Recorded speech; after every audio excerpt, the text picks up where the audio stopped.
শুনছেন সবসময় রেডিও ফুর্তির সাথে আছে রাস্তাল এবং আমার সাথে আছে মাসুম। আর ঘড়িতে 11:59 বাজতেই শুরু হয়ে গেল ভূত এফএম। আর ভূত এফএম আপনাদের সবাইকে স্বাগত জানাচ্ছি। এবং আজকের ভূত এফএম হন্টেড বাই এয়ারটেল। আশা করছি আপনাদের অনেক ভালো লাগবে।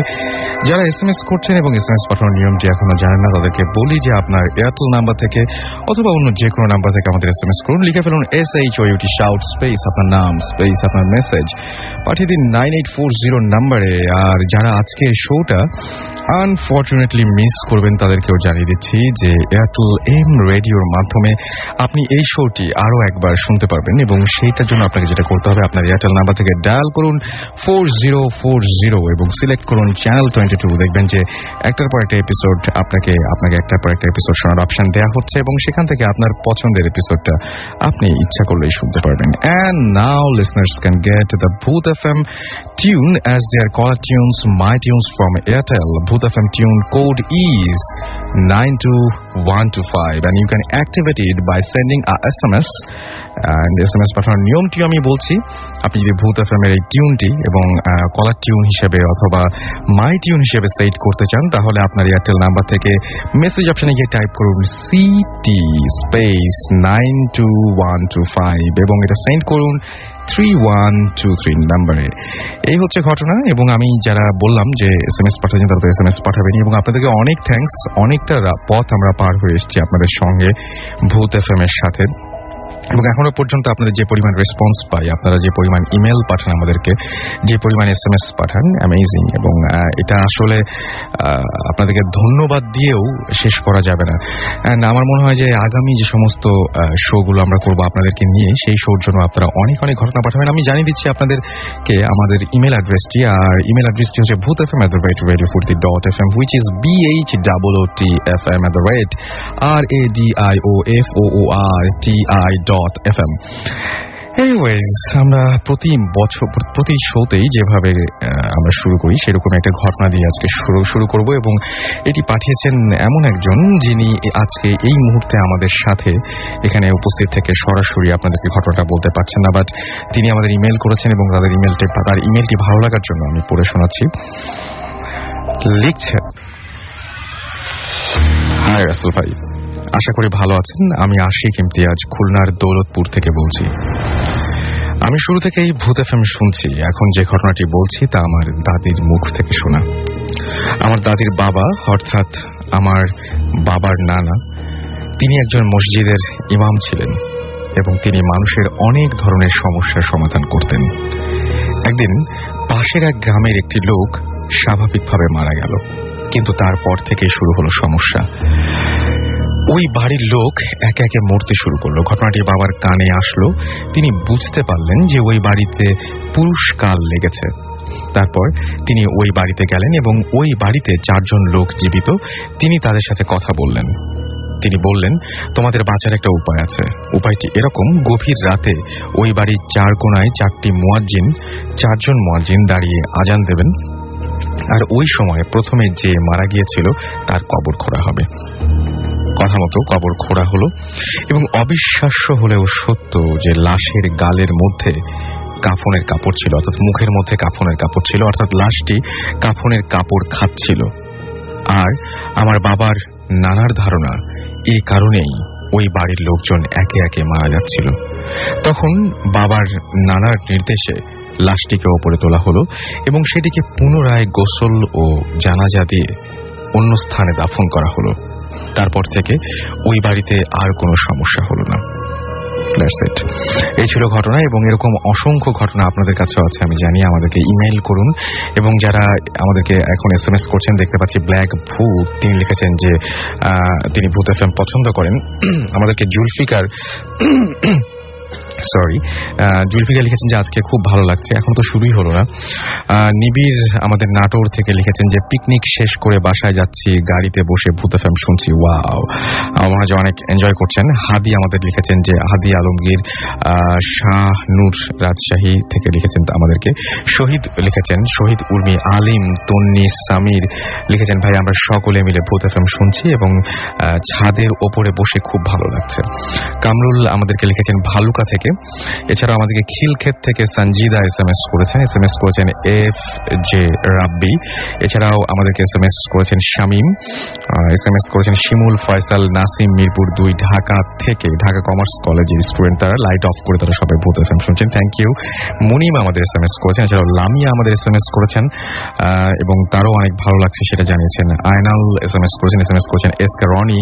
মারুফ গাজীপুর থেকে SMS করেছেন আমাদেরকে তাইফ নরসিংদী থেকে, মিঠু উত্তরা ঢাকা থেকে, রুবেল আমাদেরকে SMS করেছেন হৃদয়, এছাড়াও আলিফ নারায়ণগঞ্জ থেকে। আমরা সরাসরি ঘটনায় যাব এবং আমাদের মাঝখানে আজকে যারা উপস্থিত রয়েছেন তারা বিভিন্ন জায়গা থেকে এসেছেন, তবে আমাদের সাথে আছেন ঢাকা মেডিকেল কলেজ থেকে 3 জন স্টুডেন্ট। তাদের ঘটনা শুনবো এবং তারা ঢাকা মেডিকেল নিয়ে অনেক ঘটনা বলবেন। গত শোতে আমরা যখন ঢাকা মেডিকেল নিয়ে একটা ঘটনা বলেছিলাম, তারপরে আমি অনেক রেসপন্স পেয়েছি, অনেক ইমেল এসছে। সেই ইমেলের প্রেক্ষিতেই আমরা ইনভাইট করেছিলাম এবং তারা তাদের সমস্ত ব্যস্ততা ফেলে আজকে আমাদের মাঝে সেখানে এসে উপস্থিত হচ্ছেন। তাদের মেডিকেলের সেই সমস্ত ঘটনা বলবেন, তাদের কলেজের বিভিন্ন ঘটনা বলবেন, হোস্টেলের ঘটনা বলবেন, সেগুলো আমরা একে একে শুনবো। তবে তার আগে ছোট্ট একটি ব্রেক। স্টে টিউনড রেডিও ফুর্তি and don't stop the ফুর্তি। আমার কালেকশনে 200 কয়েন আছে। Haunted by Airtel.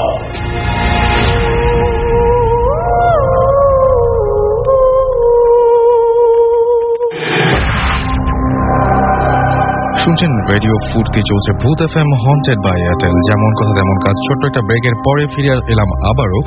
আমি রাসেল আপনার সাথে আছি এবং আমার সঙ্গে রয়েছে মাসুম এবং আপনারা শুনছেন ভূত FM হন্টেড বাই এয়ারটেল। চলে যাবো আমাদের প্রথম গেস্টের কাছে অ্যান্ড তিনি এসেছেন ঢাকা মেডিকেল কলেজ থেকে। আপনার নামটা বলবেন? আমি ফাহাদ মুনতাসির। ওকে, ফাহাদ মুনতাসির, অনেক কষ্ট করে এসেছেন। থ্যাংক ইউ সো মাচ আমাদের সাথে জয়েন করার জন্য। সো কোন ঘটনা দিয়ে শুরু করছি আমরা? আমি আমার জীবনের প্রথম ঘটে যাওয়া একটা ঘটনা দিয়ে শুরু করবো। সেদিন আমি পড়াশোনা শেষ করছি রাত 1:30টার সময়, প্র্যাকটিক্যাল খাতা লিখতেছিলাম। তো আমি যখন ঘুমাবো, মশারি খাটানো হয়ে গেছে, এমন সময় আমার কাজিন ফোন দিলেন শ্যামলী থেকে।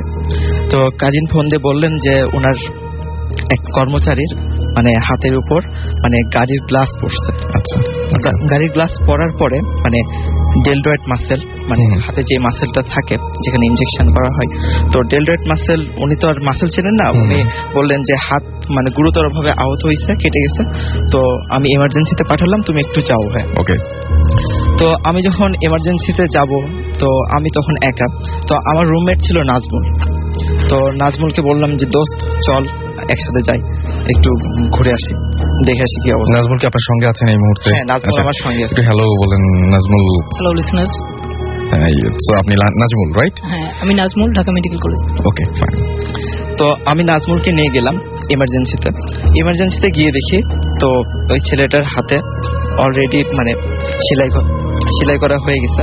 তারপরে সেটা ড্রেসিং করার পরে যেহেতু ডেলডয়েড মাসেলের নিচে ছিল হিউমেরাস, একটা বন্স, তো বন্সটা ভেঙে গেছিল। এই কারণে সেখানে প্লাস্টার করার দরকার ছিল। তো প্লাস্টার করা হয়ে গেলে তো ওর সাথে যে ছেলেটা আসছিল, সেই ছেলেটা ওকে বাসায় নিয়ে যায় আর কি। আচ্ছা। তো এমার্জেন্সি গেট থেকে বের হয়ে আমি নাজমুল চিন্তা করলাম যে এত রাত, শীতের রাত, তো এই সময় হসপিটালের মধ্যে দিয়ে যাব নাকি রিক্সা নিয়ে চাঙ্কারপুলতে যাব। আচ্ছা। তো হলে যাওয়ার 2টা রাস্তা, একটা হলো চাঙ্কারপুলতে যাওয়া যাবে, আর একটা হলো মেডিকেল কলেজের ভিতর দিয়ে, হসপিটালের মধ্যে, তারপর মেডিকেল কলেজ, তারপর আমাদের নিউক্লিয়ার মেডিসিন, তারপর মর্গ আছে, ওই পাশ দিয়ে যাওয়া যাবে। ওইটা আমাদের জন্য খুবই সহজ একটা রাস্তা। তো আমরা ভাবলাম যে হসপিটালের মধ্যে দিয়ে যাই, দেখি রোগীগুলো কি অবস্থায় আছে এই শীতের রাতে, তো তাদের কষ্টটা একটু হলেও আমরা আজ করতে পারবো আর কি। তো নাজমুলের সাথে শেয়ার করে 2 জন একসাথে গেলাম। তো যাইতেই হসপিটালের মধ্যে আমাদের লিফট আছে, লিফট দিয়ে 3 তলা পর্যন্ত যাওয়া যায়। তো ওই সময় ইন্টার্নিরত এক ভাইয়া আমাদের হোস্টেলেই থাকেন। তো উনি আমাদের বললেন যে তোমাদের ব্যাচের একটা মেয়ে এই অবস্থায় ভর্তি হয়েছে কিছুক্ষণ আগে, তো ওর আম্মুর সাথে আসছে, তো তোমরা প্লিজ একটু যাও উপরে, কেবিনে যাও, কেবিনে যে দেখো যে ওদের কিছু লাগবে কিনা, কারণ এত রাতে ওর আম্মার পক্ষে সম্ভব না সবকিছু যা কিছু লাগবে তা জোগাড় করা। রাইট। তো এই ক্ষেত্রে আমি আর নাজমুল সিদ্ধান্ত নিলাম যে যাই একটু দেখে আসি, যেহেতু আমাদের এয়ারম্যান। তো আমরা গেলাম, 3 তলায় ওঠার পরে তো আমরা কেবিনে যাব। আমরা জানি যে আমাদের স্টুডেন্টস কেবিন মেল যেটা সেটা হচ্ছে 34 এবং 35 নাম্বার, এবং যেটা ফিমেল মানে স্টুডেন্টস কেবিন সেটা হচ্ছে 19 নাম্বার। আচ্ছা, তো আমরা যথারীতি 19 নাম্বার কেবিন এর আগে কখনো যাই নাই। দ্যাট মিনস যারা হচ্ছে মানে এমনি জেনারেল পেশেন্ট তাদের যে ওয়ার্ডগুলো থাকে সেখান থেকে স্টুডেন্টদের ওয়ার্ডগুলো একটু আলাদা জায়গায় হয়, একটু অন্য জায়গায় হয়। এক জায়গায় হয় কিন্তু কেবিনগুলো আমাদের আলাদা। রাইট। তো 19 নম্বর কেবিন নার্সকে জিজ্ঞেস করলাম যে সিস্টার 19 নম্বর কেবিনটা কোন দিকে। তো উনি বললেন যে 19 নম্বর কেবিনে তো কেউ নাই, আপনারা অপোজিট কেবিনে যান, সর্বশেষ যে কেবিনটা আছে ওই কেবিনে যান। ওই কেবিনে ঢাকা মেডিকেলের একজন স্টুডেন্ট ভর্তি হয়েছে। আচ্ছা। তো ওনার কথা শুনে আমি আর নাজমুল ওইদিকে যাচ্ছিলাম। তো আশ্চর্য লাগলো একটা জিনিস, যে প্রত্যেকটা দরজাতে তালা মারা। অন্যান্য বাকি যেসব কেবিনগুলো ছিল কেবিন নাম্বারটা আমার তখন আমি জানি না, এখনো দেখিনি, তবে সর্বশেষ কেবিন যেটা সেইটাতে। আচ্ছা। তো করিডোর দিয়ে যাচ্ছি আমি নাজমুল, কিন্তু একটাও লাইট নাই সেখানে, অন্ধকার একটা। এটা তো ন্যাচারাল না বোধহয়, মনে হয় না। তারপর আমরা গেলাম কেবিনের সামনে। তো কেবিনের ভিতরে দেখলাম যে অন্ধকার, দরজাটা ভাজানো আছে কিন্তু মানে তালা মারা নাই। মনে হলো যে কেউ আসছে ভিতরে। তো এরকম সময় আমি 2 বার নক করলাম যে হ্যালো, কেউ আসছে কিনা। তো ওই মেয়ের নাম ছিল স্নেহা। আচ্ছা। তো স্নেহাকে ডাকলাম, স্নেহা বললাম। তারপর দেখি কোনো রেসপন্স নাই। তো আমি নাজমুলকে বললাম যে দোস্ত তুমি যাও একটু করিডোরের লাইটটা জ্বালাও আর দেখি খোলে কিনা, মানে কেউ সাড়া দেয় কিনা। তো এইরকম সময় দেখি যে এক ভদ্রলোক উনি আসলেন। আচ্ছা। উনি এসে আমাকে বললেন যে এই তুমি আমার সাথে ভিতরে আসো। তো আমি ভাবছি যে উনি হয়তো ডাক্তার। তো ওনার সাথে ভিতরে গেছি। ভিতরে যাওয়ার পর উনি বললেন যে দরজাটা লাগায় দাও। লোকটার বর্ণনা দেন একটু, লোকটা কেমন ছিল? লোকটা স্বাস্থ্য ভালো, দেখে মনে হচ্ছে যে একজন ডাক্তার।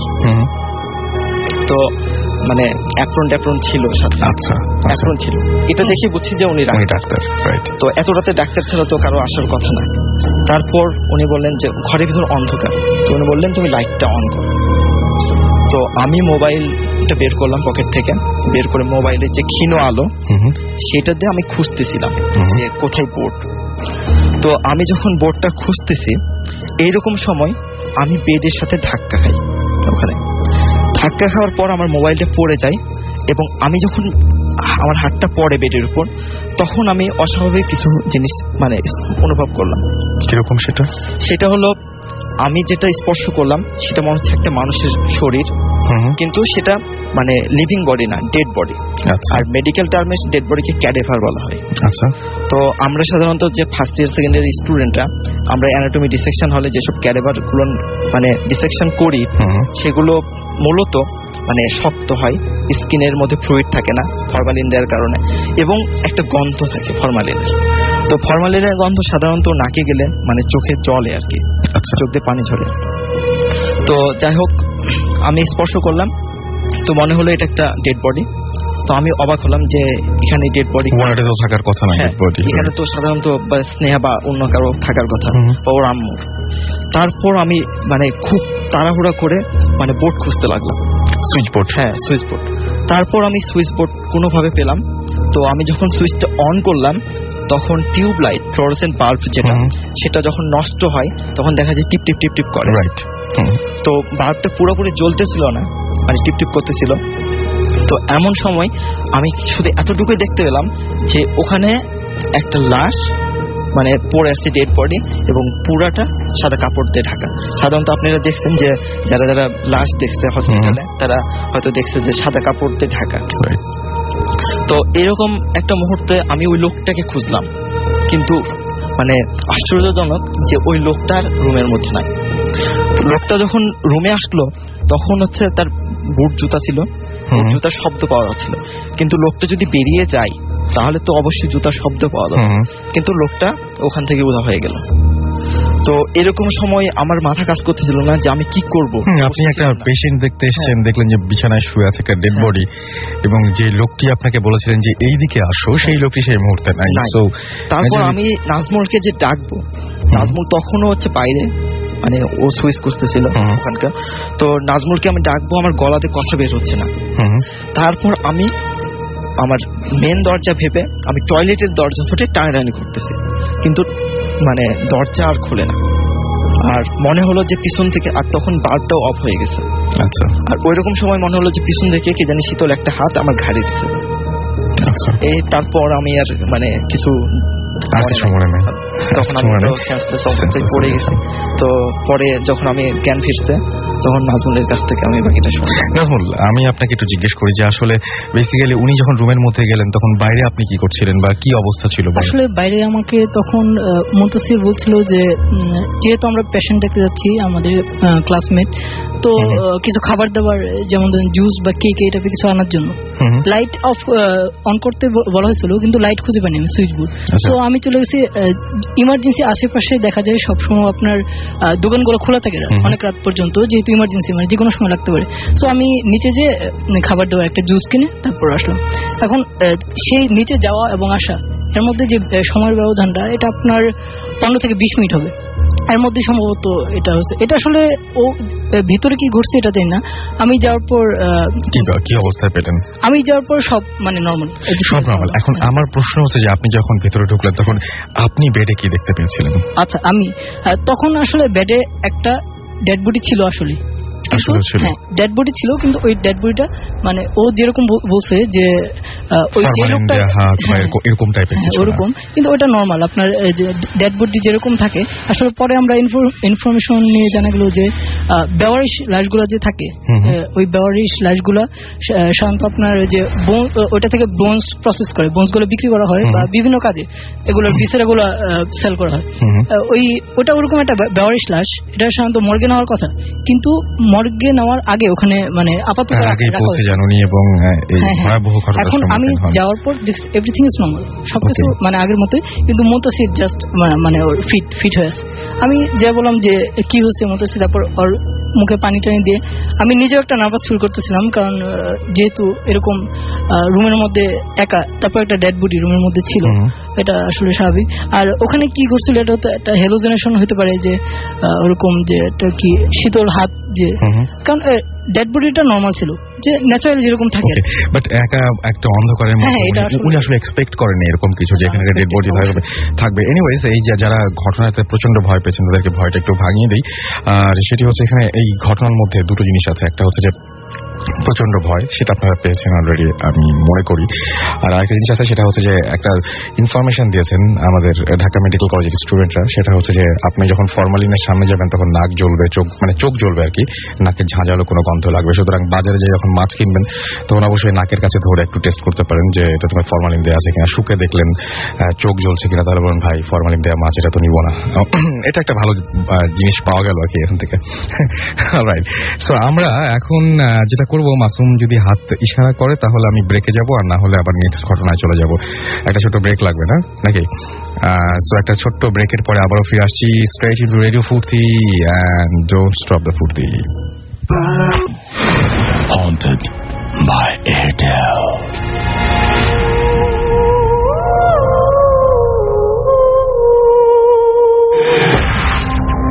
শুনছেন সবসময় রেডিও ফুর্তি, চলছে ভূত এফএম হন্টেড বাই এয়ারটেল। সাথে আছে আমি রাসেল, আমার সাথে আছে মাসুম এবং আজকের অতিথিরা যারা একটার পর দারুণ দারুণ সব ঘটনা নিয়ে বসে আছেন।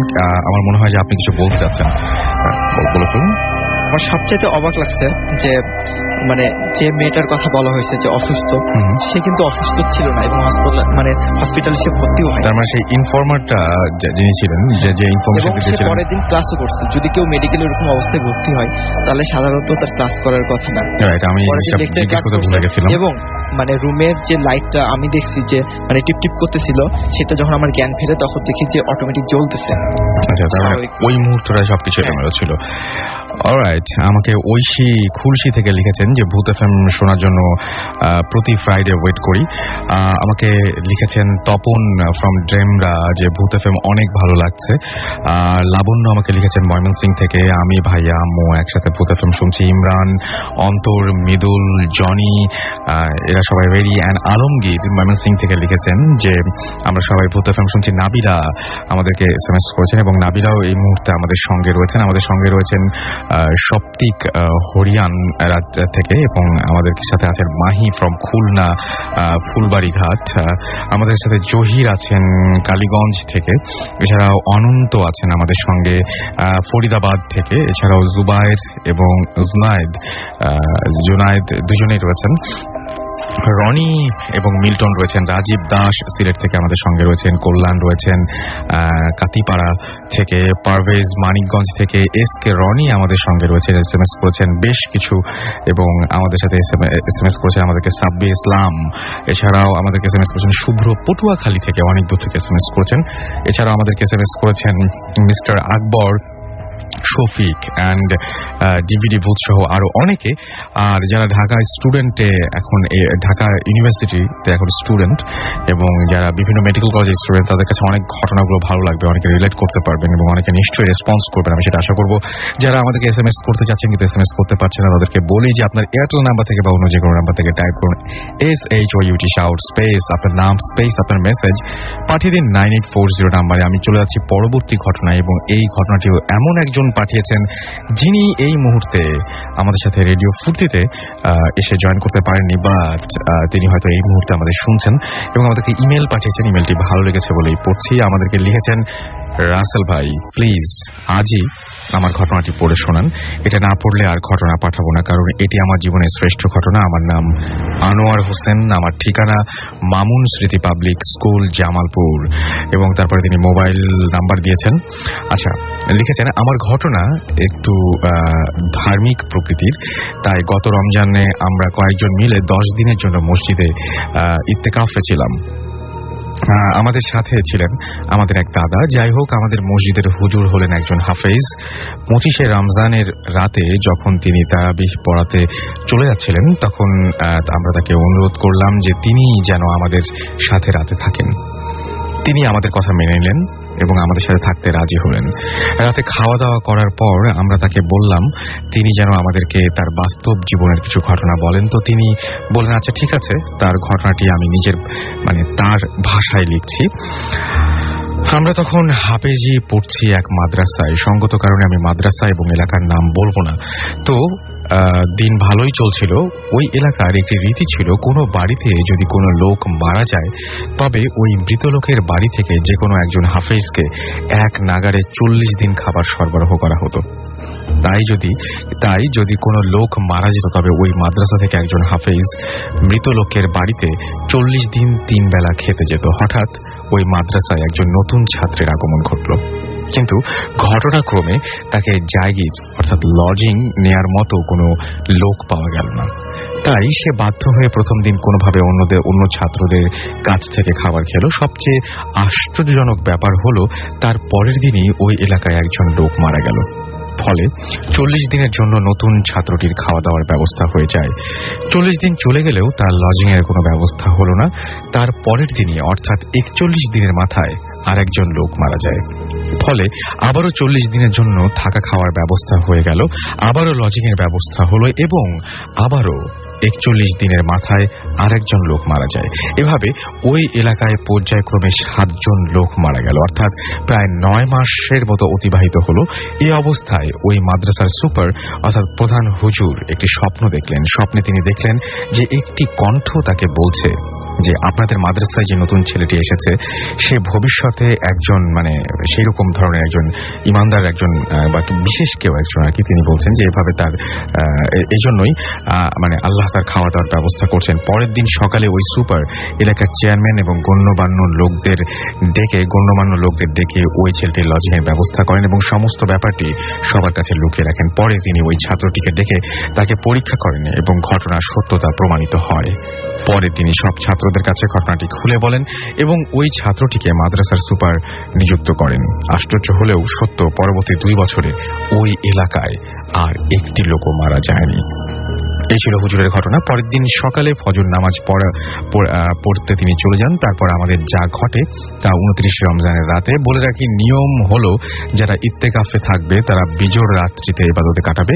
তাই আমরা সবাই সেদিন নামাজ কালাম পড়ে 12:30টায় ঘুমাতে যাই। এবং আমাদের সাথে যে যার দাদাটি ছিলেন তিনি অনেক পরহেজগার। তো তিনি শোবার আগে প্রতিদিনের মতো দোয়া কালাম পড়ে মসজিদের দরজা ভালো করে খিল দিয়ে বন্ধ করলেন। সবাই শুয়ে পড়ল, তবুও আমরা ঘুমালাম না, বরং না ঘুমিয়ে তাসবিহ তেলাওয়াত করছিলাম। পুরো মসজিদে পিনপতন নীরবতা। এমন সময় হঠাৎ করে ঠাস করে একটা শব্দ, মসজিদের দরজা খুলে গেল। বাইরে লাইট জ্বালানো ছিল। লাইটের আলোয় আমরা দেখতে পেলাম অনেকগুলো ছোট ছোট কি যেন মসজিদে ঢুকছে। আমাদের কারো সাহস হলো না দরজা বন্ধ করে আসার। দাদা গিয়ে দরজা বন্ধ করে আসলেন। ঠিক কিছুক্ষণ পর পুরো মসজিদে একটি সুবাস ছড়িয়ে পড়ল। তারপর আমরা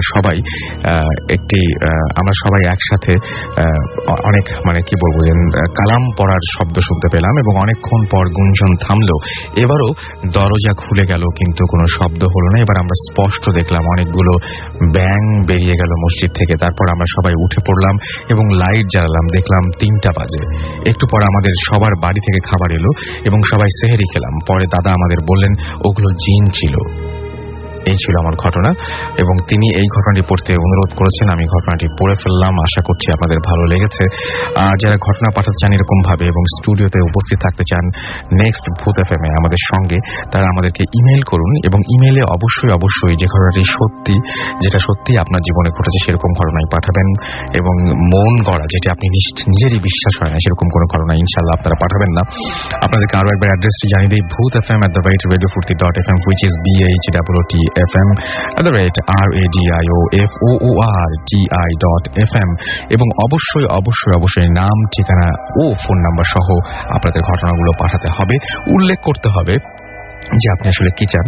আপনি কি চান যে এই ঘটনাটি আমরা পড়ে শোনাই, নাকি আপনি চান যে আপনি নিজে সেখানে উপস্থিত থেকে এই ঘটনাটি বলবেন।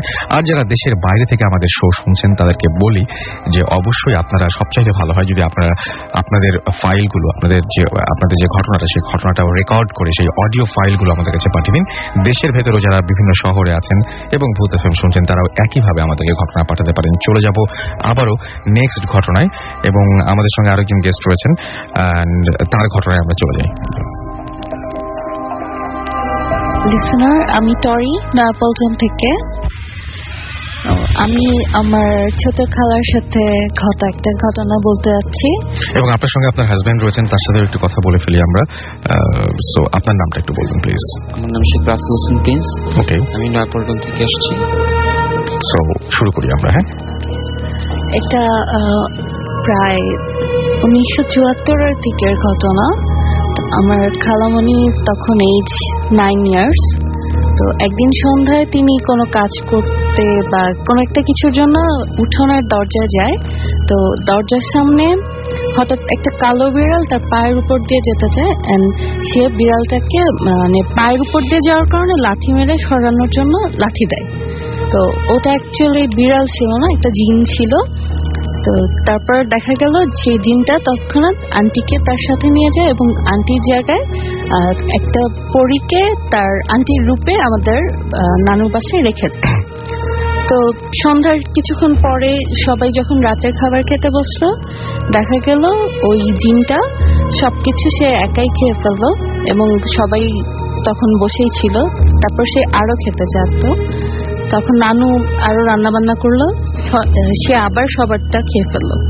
তো খাওয়ার পরে দেখা গেল যে নানু তখন ফিল করতেছে যে না, এটা অ্যাকচুয়ালি এরকম একটা বাচ্চা এতগুলো খেতে পারে না, হয়তো পারে এটা অন্য কিছু। তো নানুর একটা ভাই ছিল, তো তাকে দেখানো হয় বাসায়, মামাকে। তো নানা এসে বাসায় আসার পরে বলে যে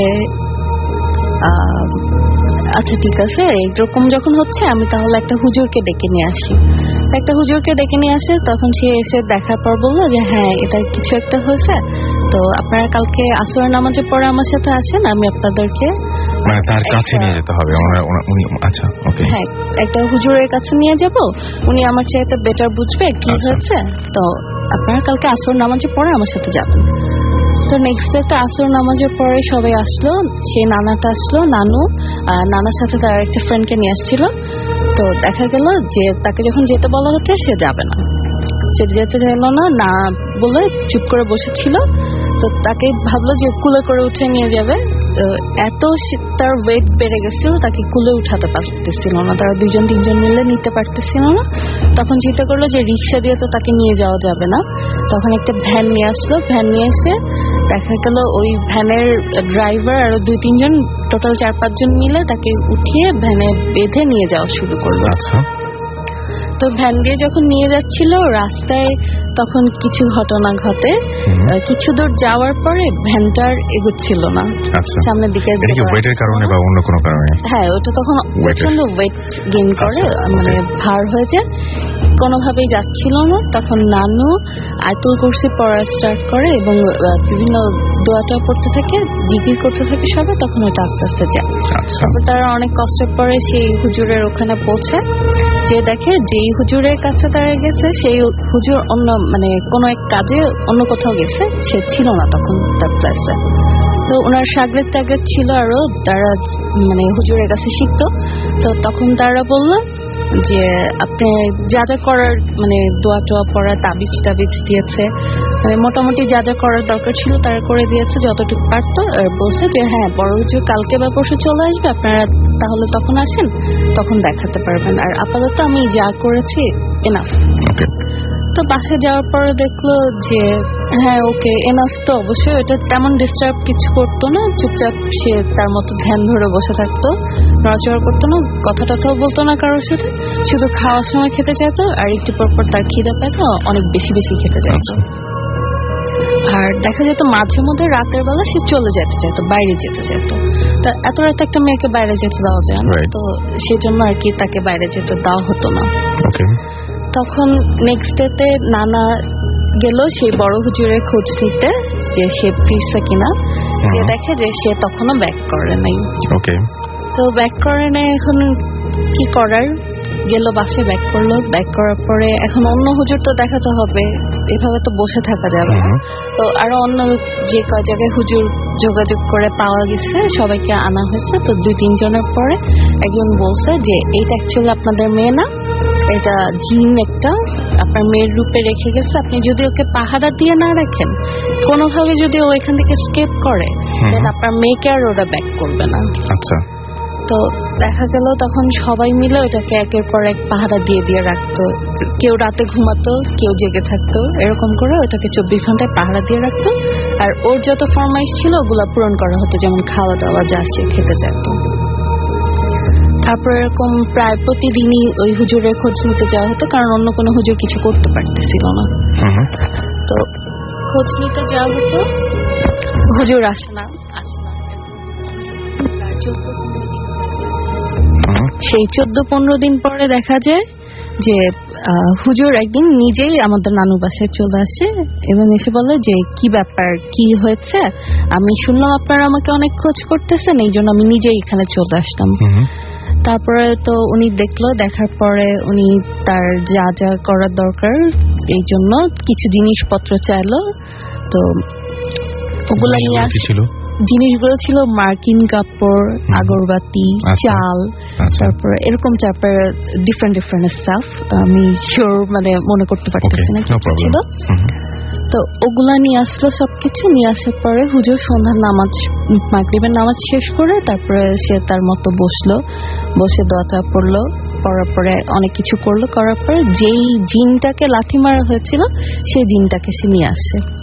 আমি একটা জিনিস ভুলে গেছি যে জিন যাকে লাঠি মারা হয়েছিল ওরা ছিল 1 ভাই 7 বোন, এন্ড আমার আম্মুরাও সেম 7 বোন 1 ভাই ছিল।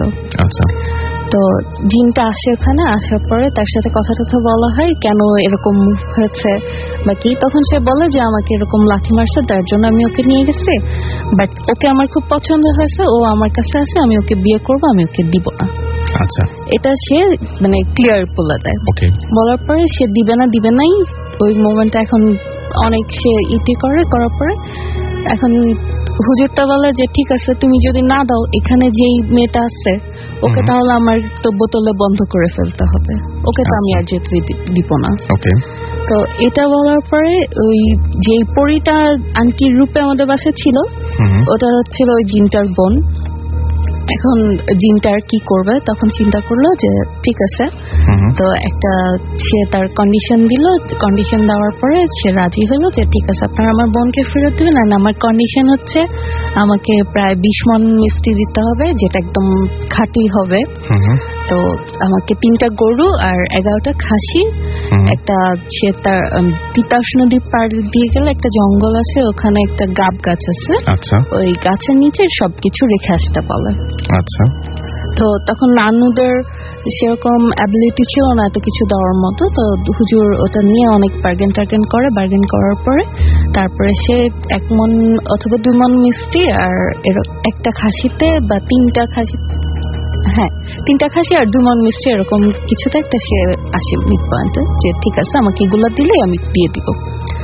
তখন নানু কেয়ার করার নিয়ে গেল পরের দিন সে যেখানে বলে। তো নিয়ে যাওয়ার আগে হুজুর তাকে বলে যে তুমি যে ওখানে যাচ্ছ, ওখান থেকে তোমাকে ব্যাক সাইড থেকে বিভিন্ন ভাবে আওয়াজ করে তোমাকে ডাকবে, অনেক কিছু বলে ডাকার চেষ্টা করবে, তোমার হয়তো মেয়ে ছেলেদের আওয়াজেও ডাকবে, কিন্তু তুমি যদি ব্যাক সাইডে দেখো, পিছন ঘুরে তাকাও, তাহলে তুমি ওখান থেকে আর আসতে পারবে না। আচ্ছা। তারপর নানু পরের দিন ওখানে রেখে আসে গাব গাছের নিচে, যায় সে একা একাই নিয়ে সবকিছু। যাওয়ার পরে ওখানে রেখে আসার পরে নানুকে ব্যাক সাইড থেকে বিড়াল, বাঘ, তারপর কুকুর, ইভেন আম্মু আন্টি এরকম ওনাদের আওয়াজে অনেক কিছু হয়ে ডাকছে। তারপরে সাপটাপ অনেক কিছু হয়ে ভয় দেখাচ্ছে, কিন্তু নানু কোনো কিছুতেই পিছন ঘুরে তাকায়নি, সে তার মতো সোজা স্ট্রেট চলে আসছে। তো আসার পরে তারা আন্টিকে সেদিন সন্ধ্যায় বাসায় দিয়ে গেছে, যে দরজা থেকে নিয়ে গেছে ওখানেই সেন্সলেস আন্টিকে পাওয়া গেছে। এন্ড আমাদের বাসায় যেটা ছিল ওইটা আমাদের পাশে একটা পুকুরের দরজা ছিল, ওই দরজা দিয়ে ওখান থেকে ভ্যানিশ হয়ে যায়। ওকে, এই ছিল ঘটনা। হ্যাঁ, এই ছিল ঘটনা। অলরাইট, সুতরাং এই ছিল ঘটনা। এবং আমরা মানে গতবার এরকম একটা ঘটনা শুনেছিলাম এবং অনেকের কাছে বিশ্বাস করেছিলেন, অনেকে অবিশ্বাস করেছিলেন, কিন্তু এরকম ঘটনা অহরহ আমি এরপরেও আপনাদের কাছ থেকে পেয়েছি। আমি একটু আপনার সাথে কথা বলি যে আপনি যে ঘটনাটা শুনলেন, আপনারও বোধহয় একটা ঘটনা রয়েছে না? জি, আপনারা দুজনেই একসঙ্গে। এটা আপনাদের বিয়ের পরের ঘটনা নিশ্চয়ই। কত বছর আগে হবে এটা? এটা প্রায় 2003 ঘটনা। কোথায় ঘটেছিল এটা? এটা ক্যালকাটায়, হাওড়া ডিস্ট্রিক্ট আমতা। আমরা কি ছোট্ট করে শুনি ঘটনাটা ছোট্ট করে বলি। তো খুব রাত, মানে রাত তখন 3টা বাজে এরকম। তো ও হঠাৎ টয়লেটে যেতে যাচ্ছিল। তো আমাদের গ্রামের প্রবলেমটা ছিল যে কোনো কারেন্ট ছিল না, ইলেকট্রিক সাপ্লাই ছিল না। তো সেখানে কুপি টাইপের হারিকেন, যেটা ওইরকম ছোট ছোট কুপির মতো থাকতো, হারিকেন টাইপের। তো প্রতিটা ঘরে ওইরকম ছিল। তো ওই রাত্রেবেলা ঘুমানোর সময় কি হতো, মানে কুপিটা বাড়ানো যেত আবার কমানো যেত। রাইট। তো রাত্রেবেলা ঘুমানোর সময় কমিয়ে ঘুমাতাম।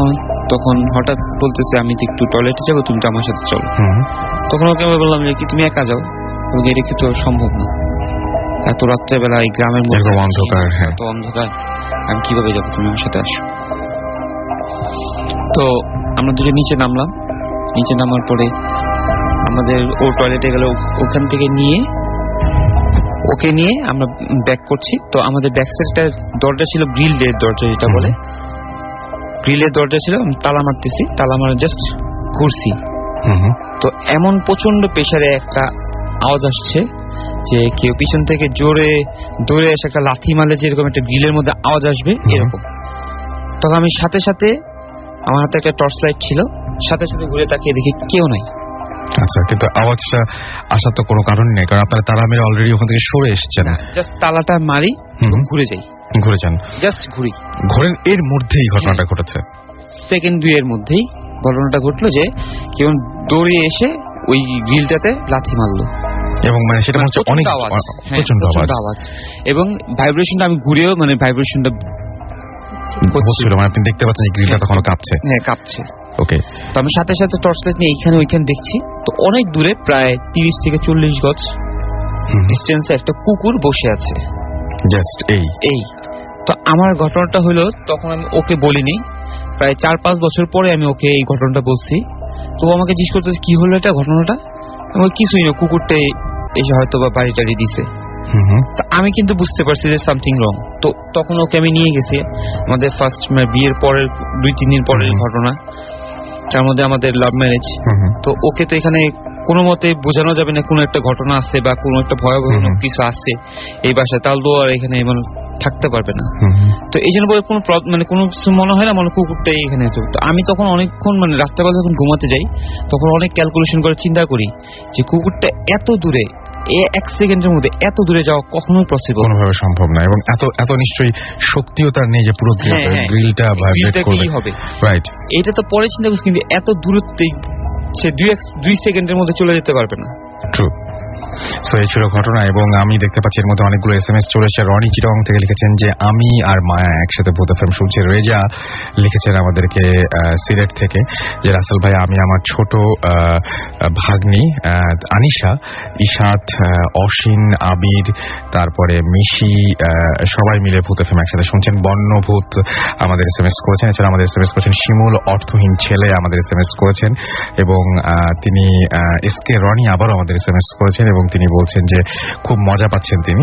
দিগন্ত আমাদেরকে SMS করেছেন রনি চিটাং থেকে, রিফাত নাটোর নটরডেম কলেজ থেকে SMS করেছেন আমাদেরকে, ময়মনসিং থেকে আমাদের ময়মনসিং দাসপাড়া থেকে আমাদের SMS করেছেন জগৎ পাল, এবং তিনি ভূত এফএম শুনছেন এবং তিনি বলছেন যে আমি তার SMS পড়িনি, আমি আপনার SMS পড়ে ফেললাম। সম্রাট এবং বিথি আমাদেরকে SMS করেছেন জাহিদ, SMS করেছেন মনসুর সিলেট থেকে, নাহিয়ান SMS করেছেন আমাদেরকে। এছাড়াও দেখতে পাচ্ছি বাঁধন চিটাগং থেকে, এবং তিনি বলছেন যে রাসেল ভাই, আমি এবং আমার হাজব্যান্ড, আমার ছেলে অন্তর সবাই মিলে ভূত এফএম শুনছি। আমাদেরকে মিলিয়াত কক্সবাজার থেকে SMS করেছেন যে রাসেল ব্রো, আচ্ছা তিনি জুজুর ঘটনাটা শুনতেছেন, আমি ট্রাই করব খুব দ্রুত জুজুর এপিসোডটা রিপিট করার। আমি একটা ভালো দিন খুঁজছি, ইনশাল্লাহ খুব দ্রুতই সেটা হবে। মামুন আমাদের SMS করেছেন, মামুন, হৃদয়, তারপরে মাসুম, ইমরান, এরা সবাই আমাদের SMS করেছেন হাতিমারা থেকে। এছাড়া আমাদের SMS করেছেন সারওয়ার ভাইয়া, আমরা 4 বন্ধু চিটাগং যাচ্ছি, গাড়িতে যাত্রী কম, লাইটগুলো অফ, ঘটনাগুলো শুনতে খুব মজা লাগছে। আরো দারুণ দারুণ সব ঘটনা রয়েছে, ঢাকা মেডিকেল কলেজের অনেকগুলো ঘটনা রয়েছে, এছাড়াও আরো বিভিন্ন জায়গার ঘটনা রয়েছে, সেই ঘটনাগুলো নিয়ে ফিরে আসবো। তার আগে ছোট্ট একটা ব্রেক, কোথাও যাবেন না, যাওয়ার আগে জানিয়ে দিয়ে আমাদের SMS করার নিয়মটি, আপনার এয়ারটেল নাম্বার থেকে বা অন্য যে কোনো নাম্বার থেকে SMS করুন, লিখে ফেলুন SHOUT শাউট স্পেস আপনার নাম স্পেস আপনার মেসেজ পাঠিয়ে দিন 9840 নাম্বারে। ফিরে আসছি একটু পরে। স্টে টিউনড রেডিও ফুর্তি and don't stop the ফুর্তি।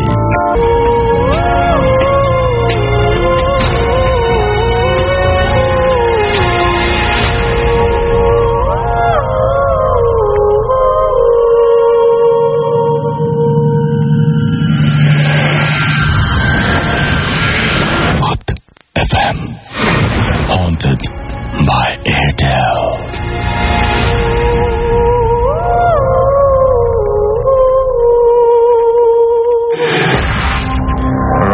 ভূত এফএম haunted by Airtel শুনছেন আপনারা, এবং চলছে রেডিও ফুর্তি, আপনার সাথেই আছে সবসময়।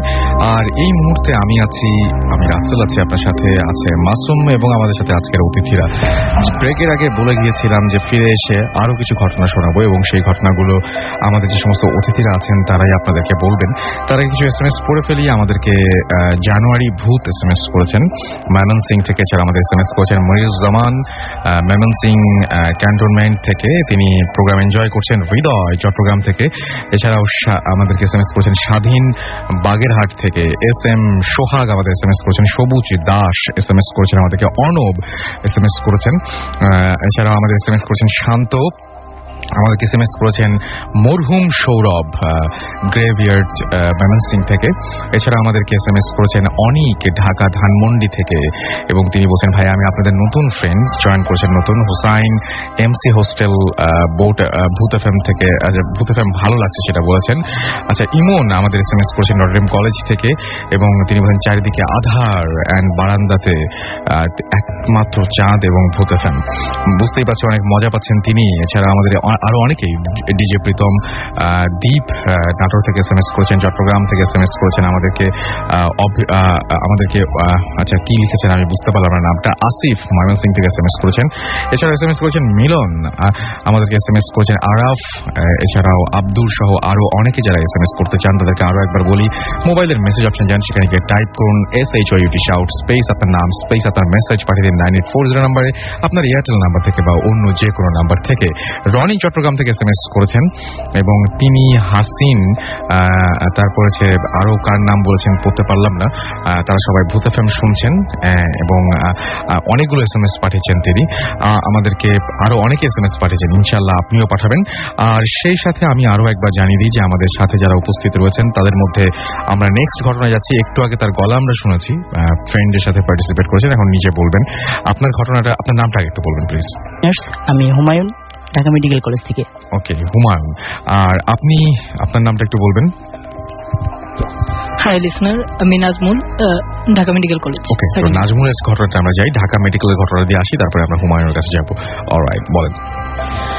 আচ্ছা, আমার ঘটনাটা আসলে ঢাকা মেডিকেল রিলেটেড না, এটা সিলেট মেডিকেল, সিলেট মেডিকেল একটি ঘটনা। এটা আসলে এই ঘটনার সাথে সরাসরি আমার সম্পৃক্ততা নেই, আমি এটা ফ্রেন্ডের কাছ থেকে শুনেছি। আমরা এখন সেকেন্ড ইয়ারে আছি, আমরা যে কজন ফ্রেন্ড আসছি সবাই সেকেন্ড ইয়ারে ঢাকা মেডিকেলে। এখন আমরা যখন ফার্স্ট ইয়ারে ছিলাম, ফার্স্ট ইয়ারে সম্ভবত এপ্রিল মাসে আমাদের ফার্স্ট টার্ম শেষ হয়েছিল। ফার্স্ট টার্ম শেষ হওয়ার পর আমরা ট্যুরে সিলেটে গিয়েছিলাম। তখন রাতে থাকা হয়েছিল সিলেট মেডিকেলে হোস্টেলে আমরা ছিলাম। তো সিলেট মেডিকেলের একবারে পাশাপাশি শাহজালাল রহমাতুল্লাহ মাজার।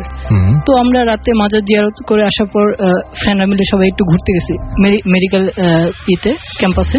তখন আমরা যখন যাচ্ছিলাম মর্চুয়ারি মানে মর্গর পাশ দিয়ে যখন যাচ্ছিলাম, তখন ওই সিলেট মেডিকেলে ওই ফ্রেন্ডটা এই ঘটনাটা শুনেছে। তিনি বলেন তখন এই ঘটনাটা। আচ্ছা, এই ঘটনাটা আসলে অনেক আগের একটা ঘটনা, প্রায় 20 বছর আগের ঘটনা। আমরা তখন যেমন ফার্স্ট ইয়ার স্টুডেন্ট ছিলাম, সেই 20 বছর আগের ব্যাচের ফার্স্ট ইয়ারের একজন স্টুডেন্টের ঘটনা। তখন ওই স্টুডেন্টটা ফার্স্ট ইয়ারে পড়তো আর কি।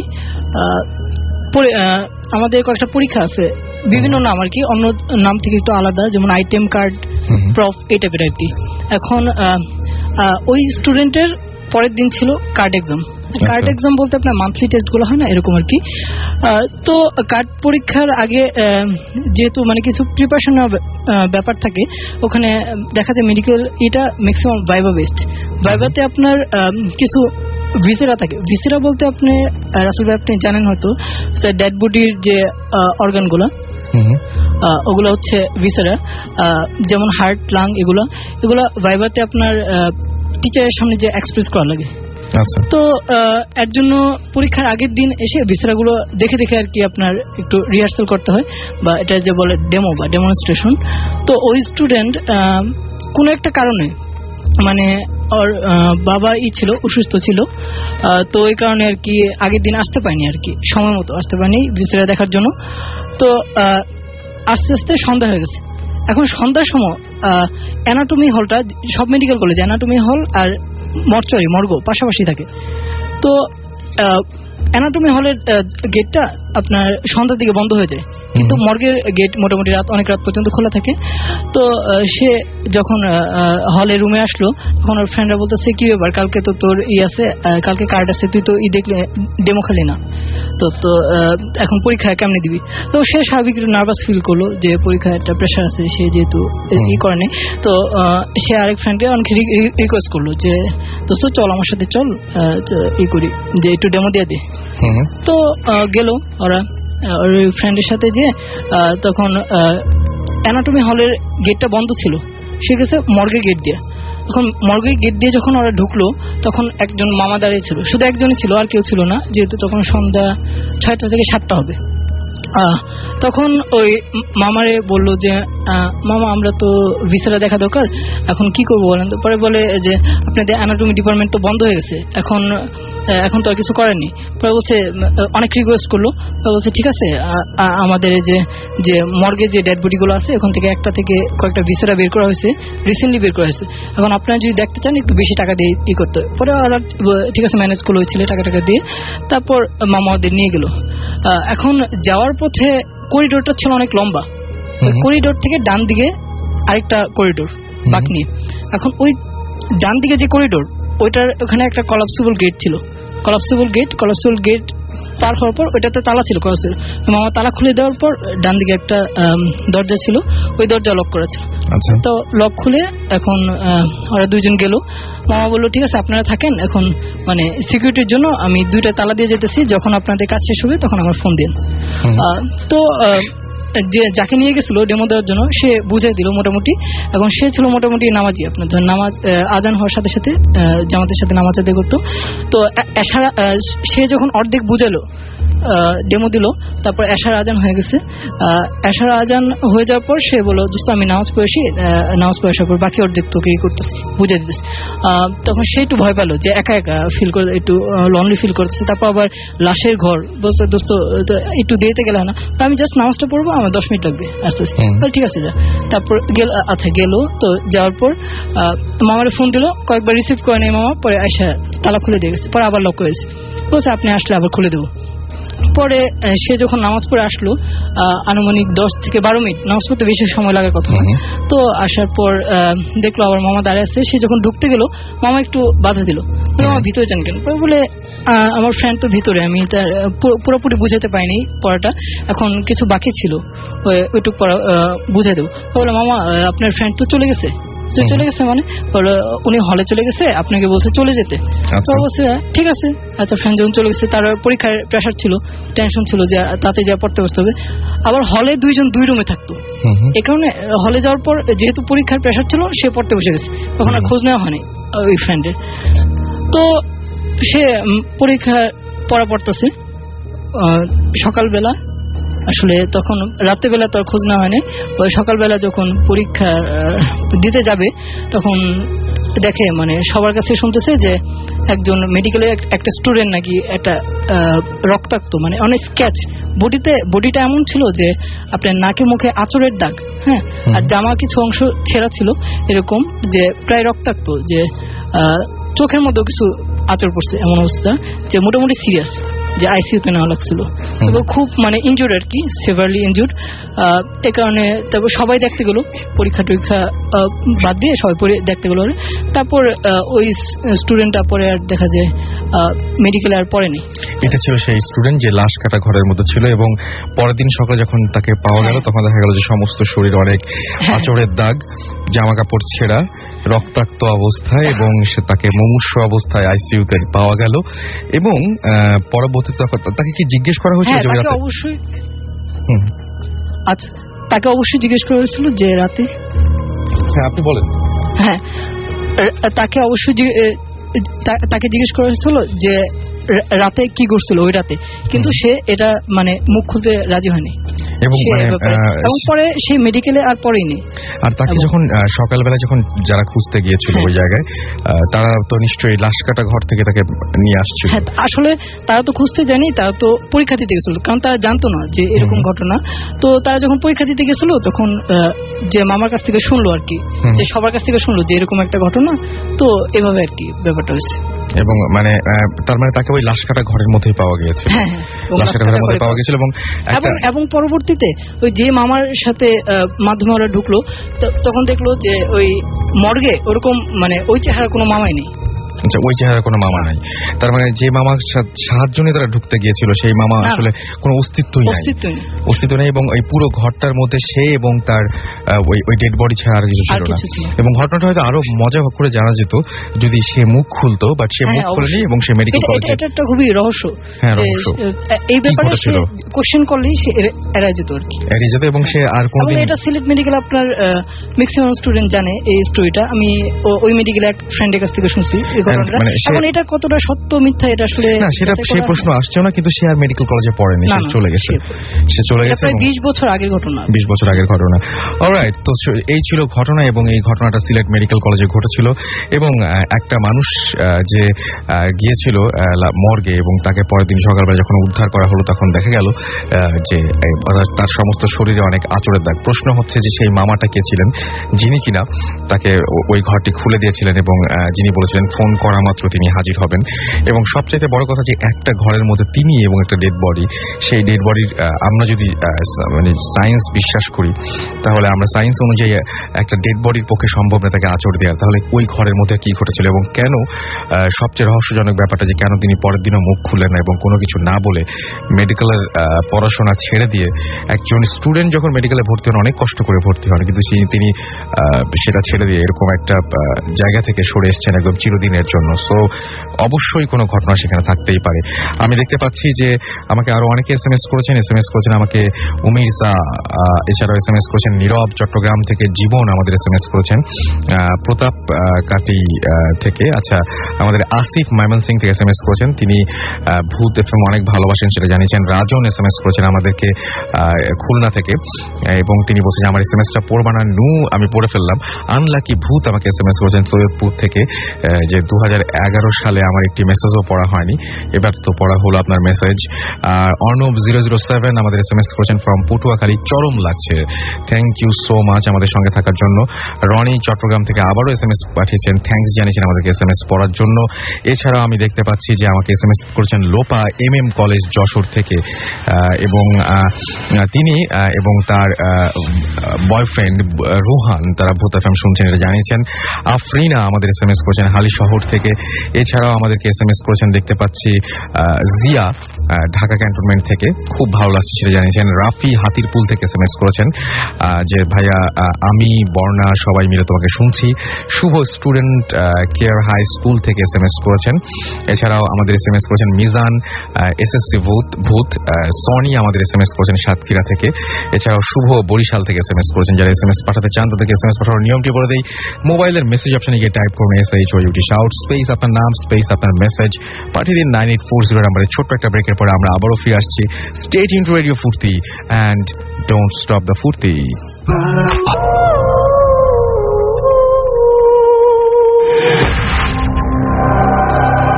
যারা রাত জেগে এখন আমার সঙ্গে আছেন তাদেরকে জানাই, শুনছেন সবসময় রেডিও ফুর্তি, চলছে ভূত এফএম হন্টেড বাই এয়ারটেল।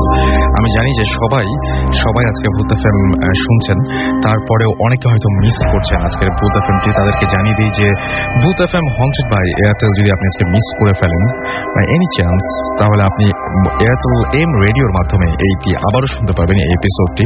এবং এই এপিসোড শুনতে হলে আপনাকে যেটা করতে হবে সেটা হচ্ছে আপনাকে ডায়াল করতে হবে একটি নাম্বারে।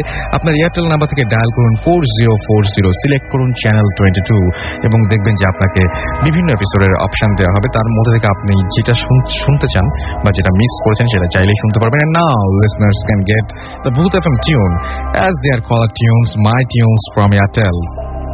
Booth FM tune code is 92125. You can activate it by sending a SMS, এবং SMS টি পাঠাতে গেলে আপনি যেটা করতে হবে মোবাইলের মেসেজ অপশনে গিয়ে টাইপ করতে হবে CT স্পেস 92125, এবং এটা পাঠিয়ে দিতে হবে 3123 নাম্বারে। দেখবেন যে এই ভূত এফএম টিউনটি আপনার কলার টিউন বা মাই টিউন হিসেবে সেট হয়ে গেছে। আর আমি আবারও সময় নষ্ট না করে ঘটনায় চলে যাব, এবং আমাদের সঙ্গে রয়েছেন ঢাকা মেডিকেল কলেজের আরো একজন, আপনার নাম যিনি হচ্ছেন হুমায়ুন। আপনি আপনার যে ঘটনাটা বলবেন সেটাও কি ঢাকা মেডিকেলেরই? আচ্ছা শুনি। লিসনার্স, আমি হুমায়ুন ঢাকা মেডিকেল কলেজ থেকে। আমি প্রথমেই রেডিও ফুর্তিকে স্পেশাল থ্যাঙ্কস দিচ্ছি এই জন্য যে আমাদের মধ্যে মাঝে মধ্যে এমন কিছু অনুভূতি সৃষ্টি হয় যেগুলো কারোর কাছে শেয়ার না করলে অনেক খারাপ লাগে। তো রেডিও ফুর্তি ভূত এফএমের মাধ্যমে আমাদের কাছে এমন একটা প্ল্যাটফর্ম তৈরি করে দিয়েছেন, এর জন্য রেডিও ফুর্তিকে আমি স্পেশাল থ্যাঙ্কস জানাচ্ছি। আমি আমার ঘটনা শুরু করার আগে আমি একটা কথা বলতে চাই। আমার ফ্রেন্ড রিমু, ও ভীষণ অসুস্থ, প্লিজ সবাই ওর জন্য একটু দোয়া করুন, আর আপনাদের সবার দোয়ায় ও হয়তো ভালো হয়ে যেতেও পারে। ওকে, আমি যে ঘটনাটা এবার শেয়ার করব সেটা অনেকেই পরিচিত, কিন্তু আমার ঘটনাটা একটু অন্যরকম, সেজন্য আমি শেয়ার করতে চাইছি। আমি ছোটবেলা থেকেই প্যারানর্মাল অ্যাক্টিভিটিগুলোর প্রতি আগ্রহী ছিলাম। তো এই জন্য কেন আগ্রহী ছিলাম, আমার জীবনে অনেক ঘটছে এবং আমার পরিবারের সাথে অনেক প্যারানরমাল ঘটনা ঘটছে, যেগুলো হয়তো বা একটা এপিসোডে শেয়ার করা সম্ভব নয়। যাই হোক, আমি এই জন্য অনেক প্যারানরমাল বিষয়ে অনেক পড়াশোনাও করছি। যাই হোক, সেগুলো বিষয়ে যাচ্ছি না। আমার যে ঘটনা আমি সেটা শেয়ার করছি। আমার ঘটনা হচ্ছে, আমাদের টার্ম পরীক্ষা হয়, সেকেন্ড টার্ম পরীক্ষা আমি যখন দিচ্ছিলাম তখন আমাদের সেকেন্ড টার্ম শেষ হয় ঈদের 2 দিন আগে। ঈদ হয়েছিল 7ই নভেম্বর, আমাদের পরীক্ষা শেষ হয়ে যায় 5ই নভেম্বর। তো আমরা সেকেন্ড টার্ম শেষের পথে, তো আমাদের 5 তারিখে পরীক্ষা, শেষ পরীক্ষা ছিল। তো ভাইয়ারা, যারা সিনিয়র ভাইয়ারা ছিলেন, তারা সবাই চলে গেছে মোটামুটি ঈদের আগে। ঢাকা শহর পুরো বলা ছিল ফাঁকা। তো এবং বক্সিবাজার এলাকাটায় আবাসিক এলাকা খুব কম, ওখানে লোকজন খুব কম বসবাস করে। দেখা যায় যে ওখানে হল বেশি, বুয়েট, ঢাকা ভার্সিটি, মেডিকেল, তো সব স্টুডেন্ট মোটামুটি চলে গেছে। ওই এলাকাটা একেবারে একটা নির্জন পরিবেশ, মাঝে মধ্যে 2-1 গাড়ি শাসা করে চলে যায়, এইটুকুই, আর কিছু না। তো আমরা আমাদের ফার্স্ট ইয়ারের প্রায় 35-40 জন ছিলাম একটা হলে, এত বড় হল, একটা হলে ছিলাম। আসলে পুরাটা, এতগুলো মানুষ থাকার পর সবাই চলে গেছে, পুরাটা খাকা করছিল। এরকম অবস্থায় আমরা রাতের বেলা পুরো ভয়ানক অবস্থা। তো আমরা পরীক্ষা শেষ করে 2টার দিকে পরীক্ষা শেষ করে রুমে এসে একটা লম্বা ঘুম দিয়েছিলাম, যেহেতু পরীক্ষা শেষ হয়েছে, ঘুম দেওয়া স্বাভাবিক। এক ঘুমে আমরা প্রায় মাগরিবের নামাজের পর ঘুম থেকে উঠছি। ওঠার পর আমরা আবার চাটা খেলাম, ঘুরলাম, অনেক ঘুরে টুরে গল্প বুঝি করলাম। তারপর ল্যাপটপে মুভি টুভি দেখলাম। তারপর রাত 2টার দিকে আমি আমার ফ্রেন্ডদেরকে বললাম, দোস্ত, প্লানচেট নামে একটা জিনিস আছে, এটা দিয়ে নাকি আত্মাকে হাজির করানো যায়। ওরা সবাই হেসে উড়িয়ে দিয়েছিল, কারণ যারা সায়েন্সে পড়ে তারা এগুলো কখনোই বিশ্বাস করে না। তো যাই হোক, আমি বললাম আচ্ছা আমরা করে দেখি, জাস্ট ফান।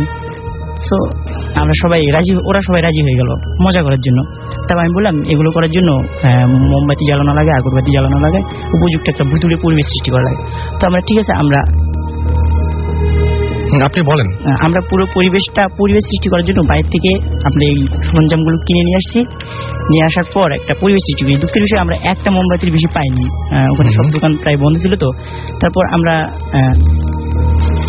পরিবেশ সৃষ্টি করে আমি আবার বই পড়ছিলাম যে এরকম একটা ল অফ কলিং সোল, এরকম একটা আছে যে আত্মাকে নাকি ডাকতে হয় এইভাবে, যে if some soul passing by please come. আচ্ছা বলেন আপনি। তারপরে প্লিজ কাম, এরকম না, এরকম ডাকতে হয় নাকি। তো এরকম ডাকতে হয়, এটা হয়তো বা আপনারা যারা রেডিও আমার শুনেন ওখানে হয়তো বলা হয়েছিল। তো আপনি বলেন। হ্যাঁ, তারপরে আপনি মূল ঘটনাটা আসেন। যে আমরা ওই রকম গোল হয়ে সবাই বসে এরকম করতেছিলাম, বাতি দাদি সব নিভিয়ে দিয়ে আমরা এরকম শুরু করি, if some soul passing by please come, just মজা করার জন্য এরকম করতেছিলাম। তো কিছুক্ষণ পর হঠাৎ করে রুমের পরিবেশটা আমাদের কাছে অন্যরকম মনে হয়ে গেছে। আমার কাছে মনে হচ্ছে যে রুমটা হঠাৎ করে গরম হয়ে গেছে, মানে অন্যরকম একটা পরিবেশ আমাদের কাছে, মানে অ্যাবনর্মাল কিছু মনে হচ্ছিল। তো তখন হঠাৎ করে আমার এক ফ্রেন্ড অসুস্থ হয়ে যায়। ও হঠাৎ করে মনে হচ্ছে যে ও অ্যাবনর্মাল হয়ে গেছে, ও পড়ে যায়। তারপর আমরা লাইট জ্বালানোর চেষ্টা করি, হঠাৎ করে লাইট ওপেন করতে দেখি যে লাইট জ্বলছে না। ঢাকা মেডিকেল হস্টেল বা বুয়েটের হোস্টেলে লাইট জ্বলে না, এটা অস্বাভাবিক একটা ব্যাপার। তো আমরা তখন মানে সবাই মোটামুটি ভয় পেয়ে যায়, কি হলো। তারপর ওকে সেদিন জাগানোর চেষ্টা করলাম, সে জেগে ওঠেনি। তারপর পরদিন সকালে ও যখন জেগে উঠলো, ও বলছে আমি এখানে থাকবো না, আমি বাসায় চলে যাব। ও তাড়াতাড়ি বাসায় চলে গেছে। বাসা থেকে আসার পর ও ওই ব্লক এবং রুম চেঞ্জ করছে, বি ব্লক রুম চেঞ্জ করছে, যে এখানে অন্যরকম কিছু আছে। ঘটনা যদি এখানেই শেষ হইতো তাহলে হইতো, ঘটনা হয়ে গেছে অন্যরকম। এখানে আমরা পরে জানতে পারি যে এখানে এইটা একটা গ্রেভইয়ার্ডের উপর আমাদের বি ব্লকটা পড়েছিল। ওখানে ওনাকে দেখতে পাইছিল যে একটা সাদা কাপড় গায়ে দেওয়া লোক ওর দিকে আসতেছে এবং একটা ভয়ঙ্কর দৃষ্টিতে ওর দিকে দেখতেছিল, যে অবিশ্বাস্য একটা দৃষ্টি, যে অনেক ভয়ানক দৃষ্টিটা। তারপর ও সবার আগে, আবার ঈদের পর সবার আগে চলে আসে ঢাকা মেডিকেলে। আসার পর ব্লক চেঞ্জ করে এবং আমরাও চেঞ্জ করি। তারপর ওখানে আমরা শুনতে পাইছিলাম যে পরে ওখানে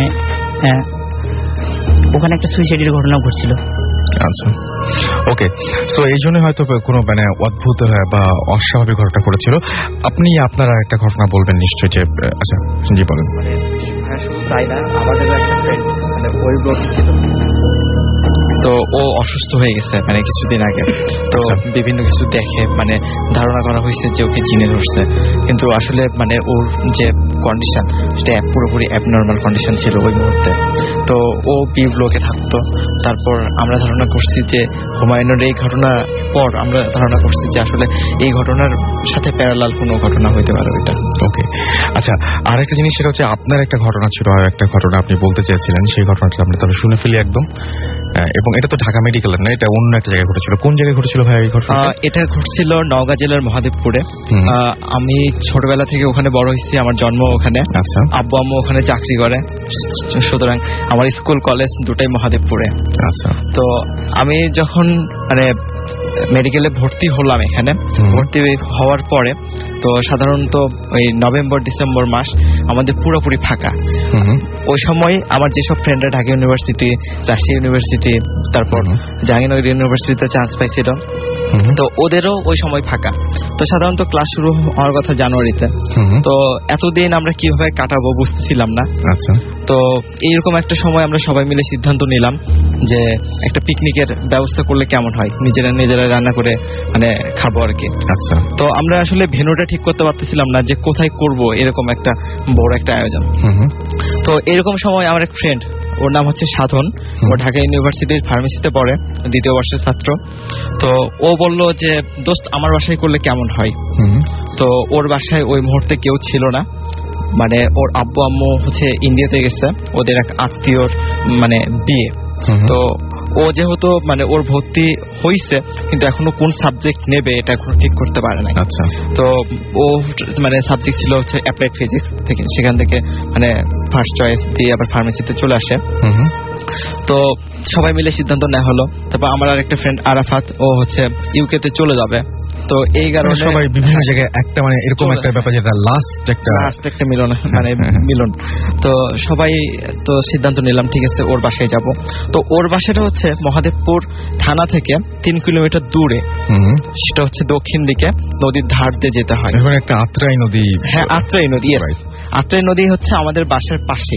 রাইট। তো আত্রাই নদীর বাঁধ দিয়ে যেতে হয় আর কি। তো আমরা যখন শিবগঞ্জে পৌঁছলাম তখন হচ্ছে সন্ধ্যা। আচ্ছা, সন্ধ্যা 7:30টার মতো বাজে। তো আমরা জানতাম যে সন্ধ্যা মানে 7টা 8টা এরপর মানে ওই এলাকায় আর কেউ থাকে না। তো আমরা যখন মানে শিবগঞ্জ বাজারে নামলাম সব ফ্রেন্ডরা ভ্যান থেকে, তখন আমরা কিছু জিনিস বাকি ছিল যেগুলো মহাদেবপুর থেকে আমরা কিনতে পারতাম, কিন্তু আমাদের লিস্টে না থাকার কারণে সেগুলো ওখান থেকে কিনতে হয়েছিল আর কি। তো আমরা ওখানে গেলাম, কিছু জিনিস কেনার পরে ওর বাসার মানে উদ্দেশ্যে রওনা দিলাম, হাঁটতে লাগলাম।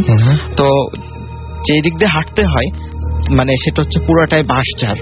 আচ্ছা, তো বাঁশঝাড়ের নিচ দিয়ে হাঁটতেছিলাম, ব্যাপক একটা মানে থমথমে পরিবেশ আর কি, যে বাঁশ একটার সাথে একটা বাড়ি খাচ্ছে, শস্য শব্দ হচ্ছে এরকম।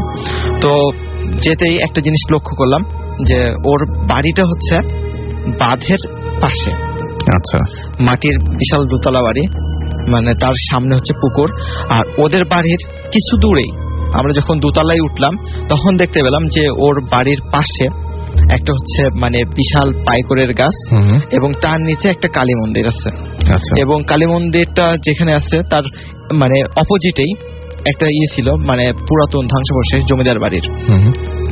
তো মহাদেবপুরের রাজা ওখানে কর আদায় করতেন আর কি। মহাদেবপুর আমাদের মানে জাহাঙ্গীরপুর কলেজ, আপনি জেনে থাকবেন হয়তো, জাহাঙ্গীরপুর কলেজটা মানে রাজবাড়ির উপর প্রতিষ্ঠিত হয়। ওকে, আমরা মূল ঘটনায় চলে আসি একদম। হ্যাঁ, তো আমরা যখন ওদের বাসায় গেলাম, তো ওদের বাসায় একজন কেয়ারটেকার, তো ওর নাম হচ্ছে মধু কাকা।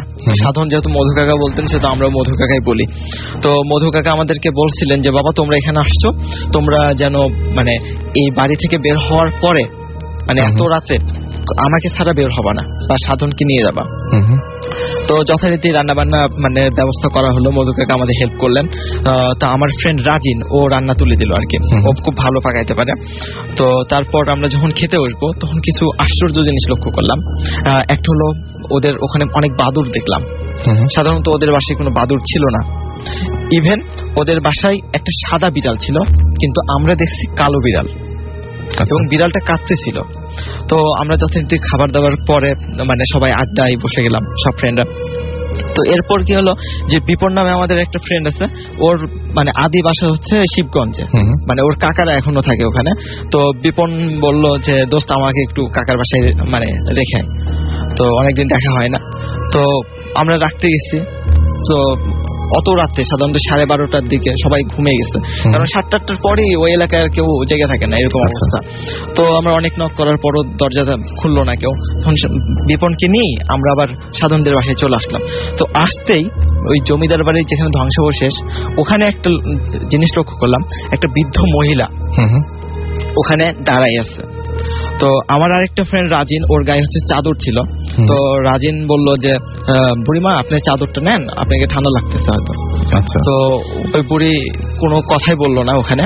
তো আমি আর রাজিনকে টান দিলাম, দিয়ে বললাম যে দোস্ত তাড়াতাড়ি চলো। তো আমরা যথারীতি রুমে পৌঁছলাম। তো রুমে যাওয়ার পরে তো সবাই মিলে সিদ্ধান্ত নিলাম যে এক রুমে থাকবো, ঢালা বিছানা করা হয়েছে। তো এরকম সময় আমরা সবাই শুয়ে বসছি, মানে ঘুম আসতে আসতে এরকম একটা ভাব, মানে ঘুম চলে আসছে। তো এইরকম সময় মনে হলো যে কারোর কেউ আমাদের ডাকতেছে। তখন উঠলাম, উঠে দেখেছি মধু কাকা আমাদের ডাকতেছে। তো বলছিলাম, তো আমার এক ফ্রেন্ড বললো যে কাকা আপনি এত রাতে ডাকতেছেন। তো বলছে বাবা তোমরা কি কেউ খেজুরের রস খাবা? তো আমি বললাম যে কাকা এত রাতে খেজুরের রস? তো বলতেছে যে মানে গ্রামে আসছো, খেজুরের রস খাওয়ার তো সময় এখনই আসল টেস্টটা পাবা, সকালে তো অনেক দেরি হয়ে যাবে আর কি। তো আমরা লোভ সামলাতে পারলাম না, যথারীতি আমরা চলে গেলাম কাকার সাথে। তো আমরা যখন বাঁধের উপরে গেলাম তখন বেশ কয়েকটা খেজুরের গাছ দেখতে পেলাম। তার মধ্যে একটা গাছ অনেক উঁচু, মানে অনেক দূর থেকে গাছটা দেখা যায় আর কি। তো কাকা বললেন যে তোমরা দাঁড়াও বাবা, আমি রসটা নামাই হারি। কাকা এত দ্রুত গাছে উঠলেন আর নেমে গেলেন হাড়ি নিয়ে, মানে সবকিছু মনে হলো যে চোখের পলকে ঘটতেছে, এরকম একটা ঘটনা। তারপর তো আমি, আমার একটা ফ্রেন্ড ছিল বেশ পরহেজগার টাইপের, মানে ওকে নামাজ কালাম সবসময় পড়ে। তো ওকে জিজ্ঞেস করলাম যে কি ব্যাপার, এটা কি সম্ভব এত দ্রুত একজন মানুষ এত উপরে উঠবে আবার নামবে? তখন বলছে যে এই নিয়ে কথা বলো না, চুপ থাকো। তখন যথারীতি আমরা রস খেয়ে আমরা আবার এসে রুমে এসে যখন ঘুমাবো, তখন ওই এলাকায় বাঁধের ধারে বার্নির মেলা বসে। তো ওখানে একটা বালুর প্রান্তর নামে একটা মানে জায়গা আছে, মানে একটা জিনিস আছে, যেখানে বর্ষার সময় যখন বন্যার পানি ওঠে, তারপর পানিটা নেমে গেলে মানে এরকম শীতের সময় ওই জায়গা থেকে পানি ঝরে, ঝর্ণার ন্যাচারাল ঝর্ণার মতো। তো বলতেছে চলো বাবা ওইটা দেখে আসি, তোমাদের দেখাই নিয়ে আসি, কালকে তোমরা চলে যাবা। তো বললাম যে কাকা এত রাতে যাবো না। তো আমার ফ্রেন্ড বলছে না এত রাতেই দেখবো জ্যোৎস্নার আলোতে কেমন লাগে। তখন আমরা যথারীতি কাকার সাথে গেলাম, কাকাকে অনুসরণ করলাম। তো আমার আরেকটা ফ্রেন্ড মিলন আর সাদ্দাম, ওরা হচ্ছে পরের দিন রাজশাহী যাবে। তো ওরা কাকাকে বলছিল যে কাকা ফজরের নামাজের পরে আগে আমাদেরকে ডেকে দেন। তো যাই হোক আমরা তো ওদেরকে বললাম যে তোরা যাবি কিনা, হচ্ছে না আমরা ঘুমাবো, কালকে সকালে উঠে যেতে হবে। তো ওরা থাকলো আর আমরা গেলাম। তো আমরা যখন গেলাম তখন দেখি যে একটা কুকুর, কয়েকটা কুকুর ছানা নিয়ে, প্রায় 10 থেকে 12টা কুকুর ছানা নিয়ে আমাদের সামনে দিয়ে চলে গেল। মানে আমি তখন অবাক হলাম যে একটা কুকুর সর্বোচ্চ মানে 6 থেকে 8টা আমি দেখছি, কিন্তু 10 থেকে 12টা মানে কুকুর ছানা আমি কখনো দেখিনি, মানে একটা কুকুরে। তারপর যেটা খেয়াল করলাম যে পাশে শ্মশান ছিল, শ্মশানে মানে আগুন জ্বলতেছিল। তো সাধারণত মরা লাশ পোড়ানোর পরে হয়তো ধ্বংসাবশেষ যে মানে কাঠগুলো ছিল সেগুলো পুড়তেছিল হয়তো। তারপর একটু ভয় ভয় লাগতেছিল, আচমকা সবকিছু ঘটতেছে। তারপর সবচেয়ে যেটা অবাক লাগছে সেটা হলো আমরা যখন সবাই ওইসব বালুর প্রান্ত দেখতেছিলাম, এরকম সময় দেখি যে আমাদের মানে চাঁদের আলোতে আমাদের সবার ছায়া দেখা যাচ্ছে, বাট ওই মধু কাকার ছায়া দেখা যাচ্ছে না। তো আমি আমার ওই ফ্রেন্ডকে বললাম যে মানে নামাজ কালাম পরে অল টাইম, তো ওকে বললাম যে কি ব্যাপার এরকম কেন হচ্ছে, ওনার তো ছায়া দেখা যাচ্ছে না।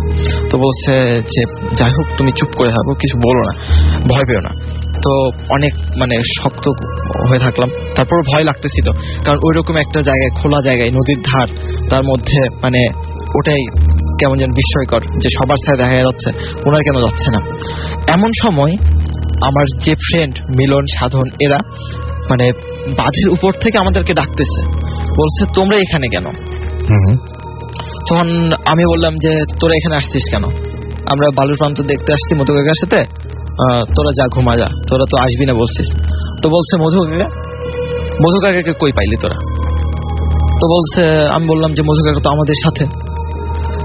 তারপর বলছে না মধু কাকা আমাদের, ওরা বলতেছে মধু কাকা আমাদের সাথে। তারপর আমি তাকায় দেখি যে মধু কাকা নাই, আমরা 6 জন দাঁড়ায়। তারপর খেয়াল করলাম যে মধু কাকা হচ্ছে ওদের সাথে। আচ্ছা, মধু কাকা যখন ওই ফজরের নামাজের আগে ওদেরকে ডাকতে গেছে তখন দেখছি তখন দেখছে যে আমরা নাই। তো এইরকম সময় ওদেরকে জিজ্ঞেস করছে, তখন ওরা বলছে যে কাকা আপনি তো ওদেরকে রস খাওয়াইতে নিয়ে গেলেন, বালুর প্রান্ত দেখাইতে নিয়ে গেলেন, ওরা কই? তখন মধু কাকা বলছে আমি তো বলছি যে সাধনকে ছাড়া কোথাও যাবা না, বা আমাকে মানে ছাড়া কোথাও যাবা না। তখন মানে ওরা আমাকে তখন আমাদেরকে খুঁজতে আসছিল, আমাদেরকে পেয়ে যায়। এবং আমি তখন আমরা তো সবাই মানে স্তব্ধ হয়ে গেছি যে এটা কি ঘটতে যাচ্ছিল, খুবই স্বাভাবিক যে এরকম কাকা হারাই গেল। তারপর দেখি কাকা ওদের সাথে, মানে আমরা তো ভয়ে মানে এখনো ব্যাপারটা আমাদের কাছে ক্লিয়ার না, তবে পরে কিছু ইনফরমেশন পাইছিলাম। যে ইনফরমেশন হলো এরকম যে ওই ধ্বংসাবশেষ যে মানে জমিদার বাড়িটা ছিল ওখানে নাকি 2টা মানুষকে মানে কর দিতে পারে নাই, এই কারণে ফাঁসিতে ঝুলায় মারা হয়েছিল, এবং তাদের অতীত আত্মা নাকি এখনো ওই এলাকায় মানে এরকম ভাবে ঘুরে বেড়ায়। এবং মানুষকে কি মারে? মানুষকে মারে না, মানে তারা তো ইয়ে করে নাই আসলে, মানে এরকম ভাবে ভয় দেখায় আর কি। আমরা এই যে ঘটনাটা শুনলাম, এরকম টাইপের একটা ঘটনা আমার কাছে আরো একজন পাঠিয়েছেন, অনেক দূর থেকে এই ইমেলটি পাঠিয়েছেন, আমি পড়তে চাচ্ছি। যে এই ঘটনাগুলো আসলে অনেকটা এরকম মানে কি বলবো যে অবিশ্বাস্য শোনায়, কিন্তু এই ঘটনাগুলোর কয়েকটা ইমেল আমার কাছে আছে, তার মধ্যে আমি একটা পড়ছি। In fact new degree government college Rajshahi থেকেও আমাকে এইরকম ধরনের একটা ঘটনা পাঠিয়েছেন সাদ। আরেকটা ঘটনা পাঠিয়েছেন এই টাইপেরই ঘটনা আমাকে লিখেছেন যে রানা ফ্রম ইটালি, এবং তিনি বলছেন যে আমি ভূত এফএমের একজন রেগুলার লিসনার, আমি লাইফে কয়েকটা ভয়ঙ্কর এক্সপেরিয়েন্স আছে যা এখনো আমাকে পীড়া দেয়, পসিবল হলে আপনি শোনাবেন। এবং তারপরে তিনি রানা বলছেন যে আমি রানা ফ্রম ইটালি, ঘটনাটা বলার আগে একটা কথা বলতে ইচ্ছে করছে যে যাদের লাইফে এইসব অ্যাক্টিভিটিস হয়নি তারা অনেক ব্যাড টেনশন থেকে ফ্রি আছেন। যাই হোক, আমি যে ফ্ল্যাটে থাকতাম সেটা তার বস এবং তার বসের নাম হচ্ছে ফ্রান্সিসকো, এবং তিনি বলছেন যে তার ফ্ল্যাট ছিল এবং সে আমাকে অনেক লাইক করত বিধায় ওই ফ্ল্যাটটা আমার ওপর ছেড়ে দিয়েছিলেন। আমি 2009 সেপ্টেম্বরে ওখানে শিফট করি এবং ফ্ল্যাটটা অনেক বড়, আমি জাস্ট একটা বেডরুম ইউজ করতাম আর পুরো ফ্ল্যাটটি ফাঁকা ছিল। 12 থেকে 15 দিন পর আমি একেবারে শেষের রুমগুলোতে গভীর রাতে প্রায় কাঠ ভাঙার শব্দ পেতাম, যা অনেক মানে জোরালো, এবং আমি জাস্ট ইগনোর করতাম। বলে রাখি আমার বসের ওয়াইফ মারিয়া চেক রিপাবলিকের সিটিজেন ছিল এবং সে প্রতি বছর 2 মাস অন্তর অন্তর ইটালি আসতো এবং 1 মাস থাকতো। সেদিন ছিল 22 ডিসেম্বর 2011। বড়দের এবং বরাবরের মতো মারিয়া আসলো এবং তখন ছিল সন্ধ্যা 7টা। আমি তাকে ওয়েলকাম জানালাম, বাট তার মধ্যে একটু পরিবর্তন দেখলাম। সেটা হলো যে এর আগে যখনই সে আসতো আমার সাথে অনেক কথা বলতো, জার্নি কেমন হলো সব জানাতো, যা কখনো মিস হতো না। বাট সেদিন সে কোনো কথা না বলে গেস্ট রুমে চলে গেল এবং দরজা বন্ধ করে দিল। আমি মনে করলাম যে জার্নি করে এসেছে, অনেক টায়ার্ড, আমি তাকে ডিস্টার্ব করলাম না। কয়েক ঘন্টা পরেও যখন সে বের হচ্ছিল না তখন আমি তাকে ডাক দিলাম এবং কয়েকবার তাকে ডাক দিলাম। তখন রাত 11টা থেকে 11:30 মিনিট হবে, বাট কোনো রেসপন্স পেলাম না। আমিও কিছু না বলে ঘুমোতে চলে গেলাম। সকাল 8টার দিকে আমার ঘুম ভেঙে গেল। আমি ফ্রেশ হয়ে মারিয়ার গেস্ট রুমে গেলাম এবং গিয়ে দেখি আমার বস একটা চেয়ারে বসে ঘুমাচ্ছে।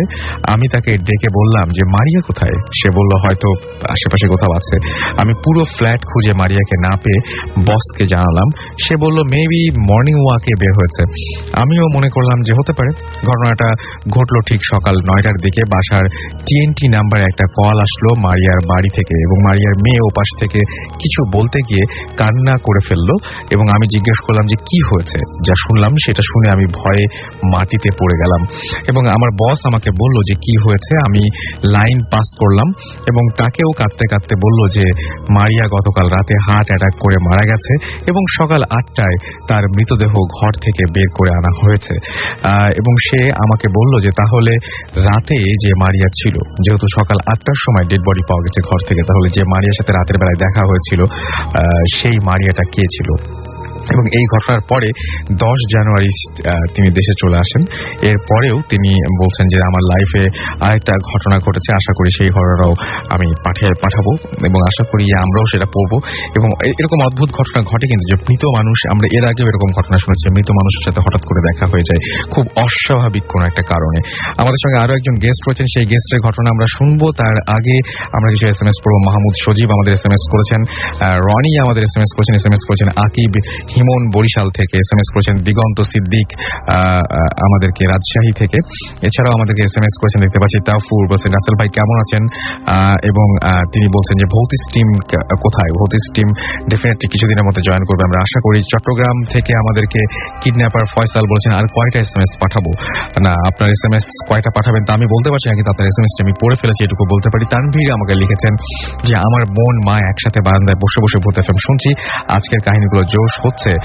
আর পিঙ্কি আমাকে লিখেছেন যাত্রাবাড়ির ওয়াবদা কলোনি থেকে যে আমি ভূত FM শুনছি, অনেক পছন্দ করি। রাসেল চট্টগ্রাম মেডিকেল কলেজ থেকে লিখেছেন ভাইয়া আমি আপনার সঙ্গে আছি। সিলেট থেকে মৌমিতা লিখেছেন আই লাইক ভূত FM।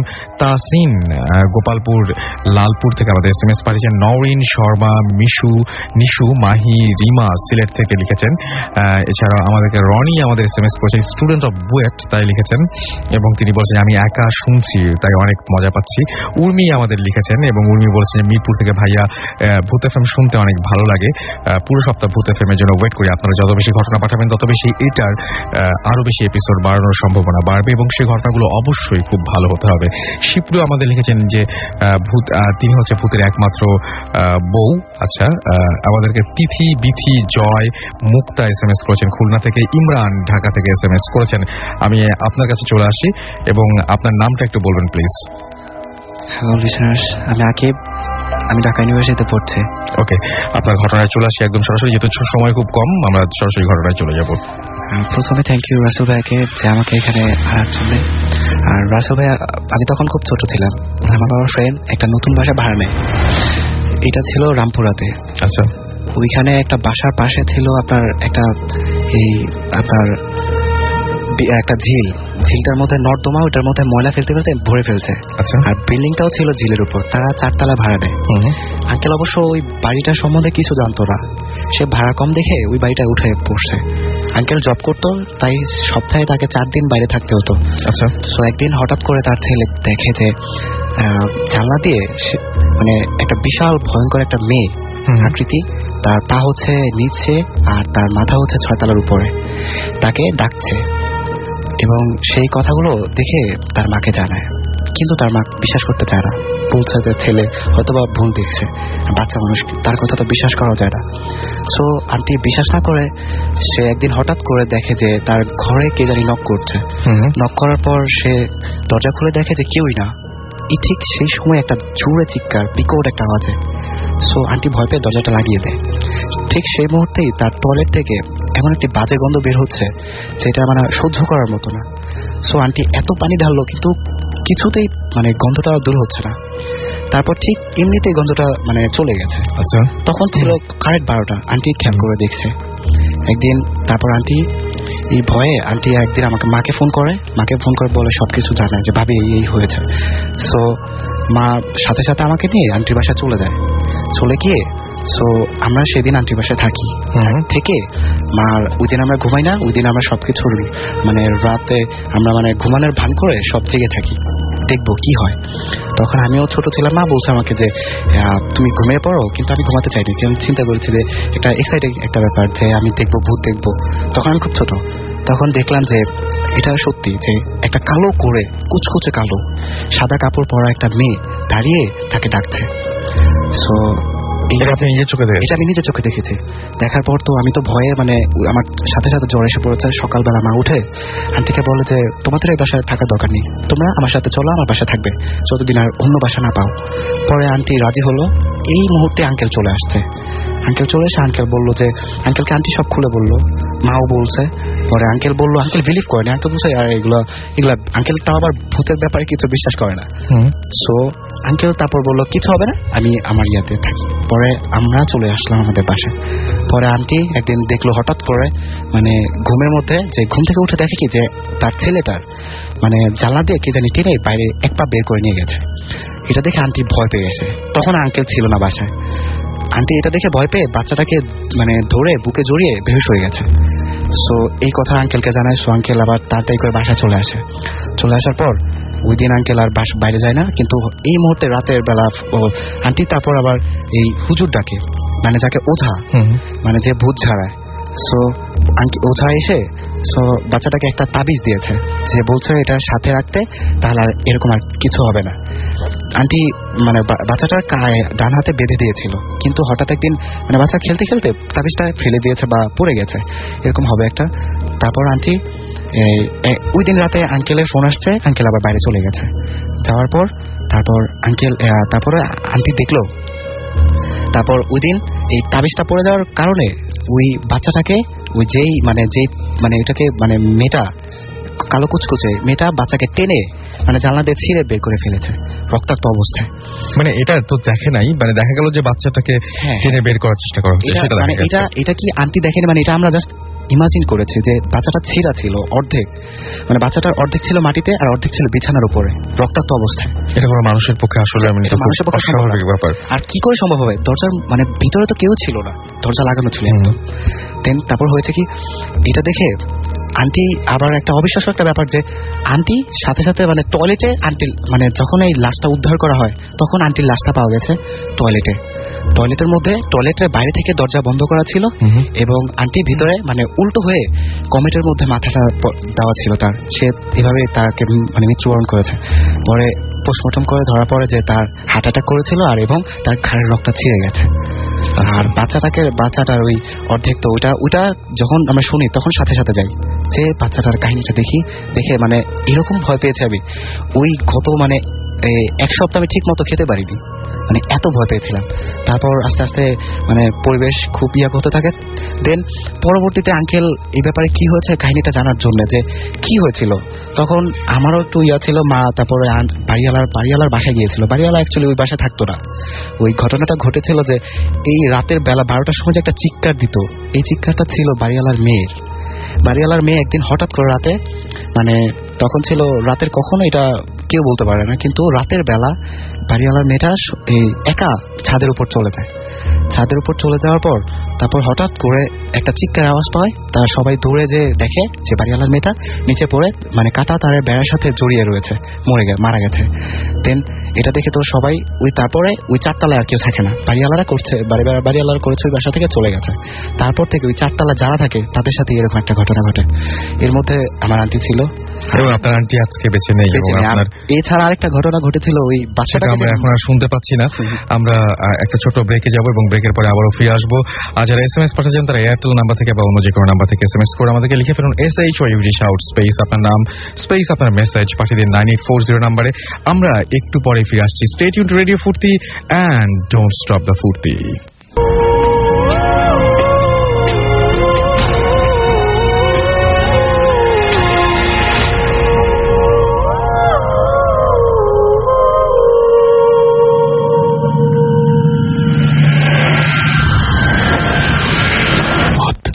FM, haunted by Airtel.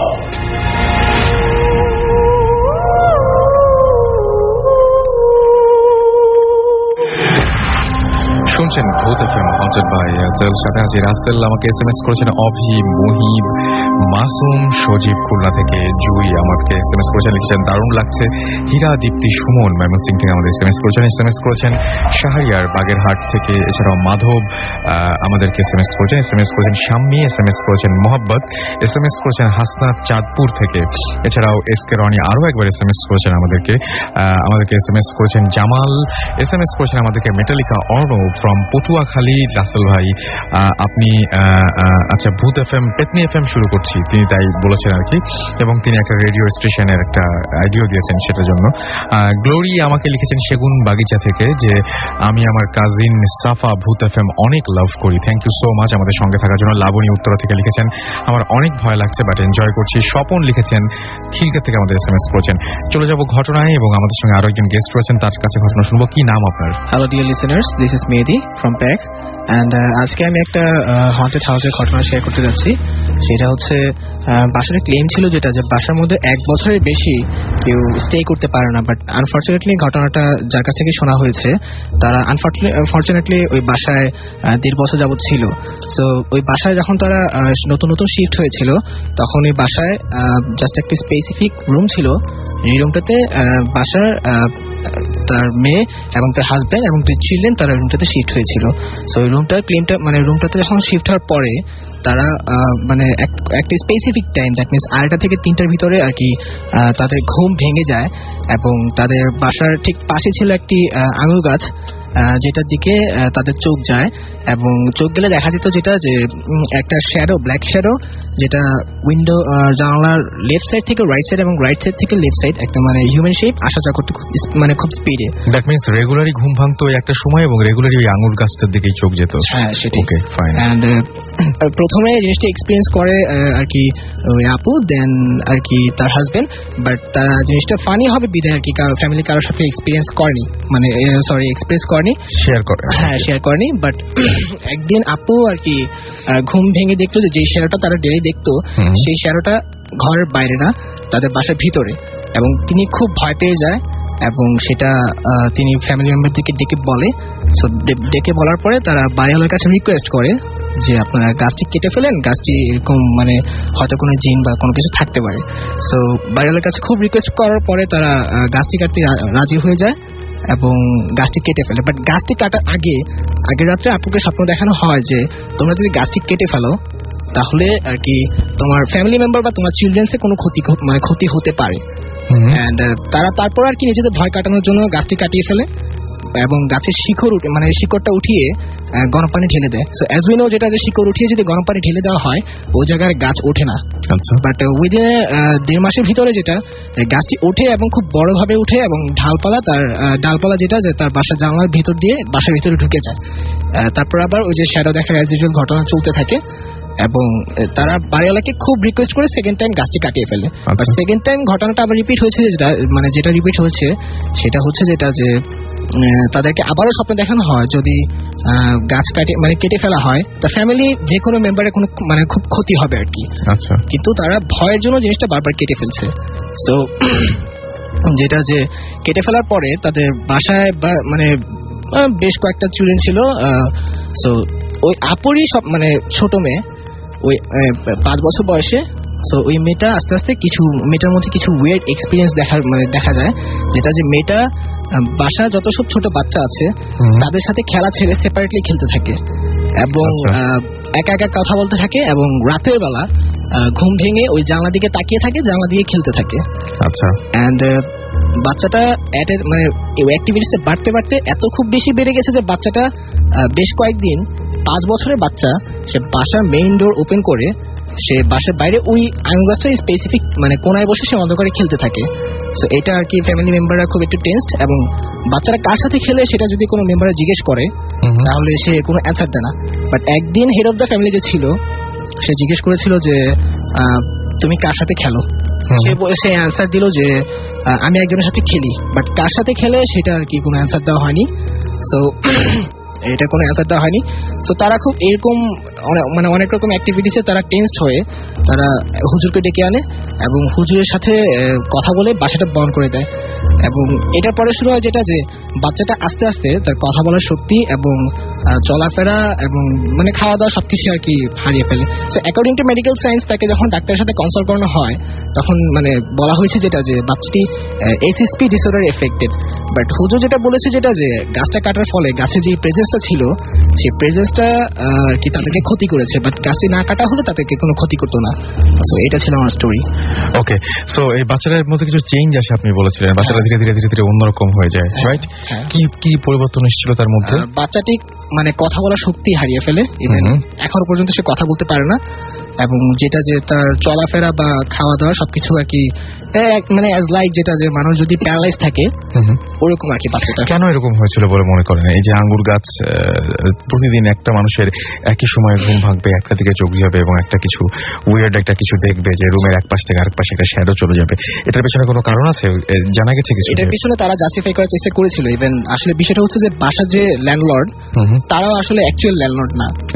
ওই অ্যাকচুয়াল ল্যান্ডলর্ড যে ছিল সে সামহাও মানে অ্যাক্সিডেন্টে মারা যায় এবং তাদের দূর সম্পর্কের আত্মীয়রা আর কি ওই জায়গায় এখন ল্যান্ডলর্ড হিসেবে থাকে। তারা আর কি পুরা হোল যে স্টোরিটা সেটা আমাদের সাথে মানে শেয়ার করতে পারে না। অলরাইট, আচ্ছা, রিয়াদ আমাদের এসএমএস করেছেন ফ্রম বেলাবো নারসিংদী থেকে যে রাসেল ভাই আমি একা ভূত এফএম শুনছি। ময়মনসিং থেকে পূজা আমাদের এসএমএস করেছেন, প্রতিবার এসএমএস করি। আচ্ছা, কয়টা এসএমএস পাঠালে আমার এসএমএসটা পড়বেন ভাইয়া? আমি আপনার এই নাম্বার থেকে মাত্র একটি এসএমএস পেয়েছি এবং আমি দেখতে পাচ্ছি আপনি একটি এসএমএসই পাঠিয়েছেন, আমি নিশ্চিত। আমাকে ত্রিপর্ণা এসএমএস করেছেন, ত্রিপর্ণা সবুজ চট্টগ্রাম থেকে, যে আমরা হাজবেন্ড ওয়াইফ একসাথে ভূত এফএম এনজয় করছি। আমাদেরকে পল্লব এসএমএস করেছেন, এছাড়াও এসএমএস করেছেন আমাদেরকে অভি ফ্রম বাড্ডা, আমাদেরকে এসএমএস করেছেন শারমিন, এসএমএস করেছেন আমাদেরকে শাকিজ মামুন, এসএমএস করেছেন নীরব চট্টগ্রাম থেকে, ওয়ালি আমাদের সিলেট থেকে এসএমএস করেছেন, এসএমএস করেছেন আমাদেরকে দেখতে পাচ্ছি বাসার মিরপুর 12 থেকে, এছাড়া আমাদের এসএমএস করেছেন মিম এবং আমাদের এসএমএস করেছেন আশিক সহ আরো অনেকে। আমাদের সাথে আরো একজন গেস্ট রয়েছেন। আপনি তার আগে বলি যে আপনি যদি কখনো রাতের বেলায় এই মুহূর্তে ঘুমাচ্ছেন, হঠাৎ করে যদি আপনি আবিষ্কার করেন আপনার মতো কাউকে এবং আপনি যদি এই মুহূর্তে আপনার মতন ঠিক আপনার মতন দেখতে কাউকে আপনি আবিষ্কার করেন, অথবা এই মুহূর্তে আপনি হয়তো বাথরুমে যাওয়া প্রয়োজন, আপনি বাথরুমে গিয়ে ঠিক আপনার মতোই কাউকে আবিষ্কার করেন, তাহলে কেমন লাগবে আমি জানি না। তবে আমাদের সাথে যিনি বসে আছেন তার জীবনে এই ঘটনাটি রয়েছে, তিনি ছোট্ট করে সেই ঘটনাটি বলছেন আপনাদের সবাইকে। আচ্ছা, কি হয় আপনার বলেন তো? আমি শহীদুল্লাহ কায়সার, আমি লালবাগ থেকে এসেছি। প্রথমে আমি রেডিও 40 এবং এয়ারটেলকে ধন্যবাদ জানাচ্ছি আমাকে এখানে এসে স্টোরি আমার শেয়ার করার জন্য। আমার সাথে স্টোরিতে আছে আমার ফ্রেন্ড শাওন এবং তাইফ। এখন আমার ঘটনা বলছি। আমার বাসাটা হচ্ছে লালবাগের এমন জায়গা যেখান থেকে ঢাকা মেডিকেল খুবই কাছে এবং সেখানে প্রায় প্যারানর্মাল ঘটনা ঘটে যায়। আর আমার বাসার সামনে পিছনে প্রায় প্রত্যেকটা জায়গায় মানে সুসাইডের কেস আছে। যেমন দেখা যায় যে অধিকাংশই হচ্ছে যে তারা ফাঁসি দিয়ে মারা যায়। আর আমার বাসা যে ঘটনাটা প্রায় ঘটে, দেখা যায় রাত্রে দরজায় নক করা হয় বা জানালায় নক করা হয়।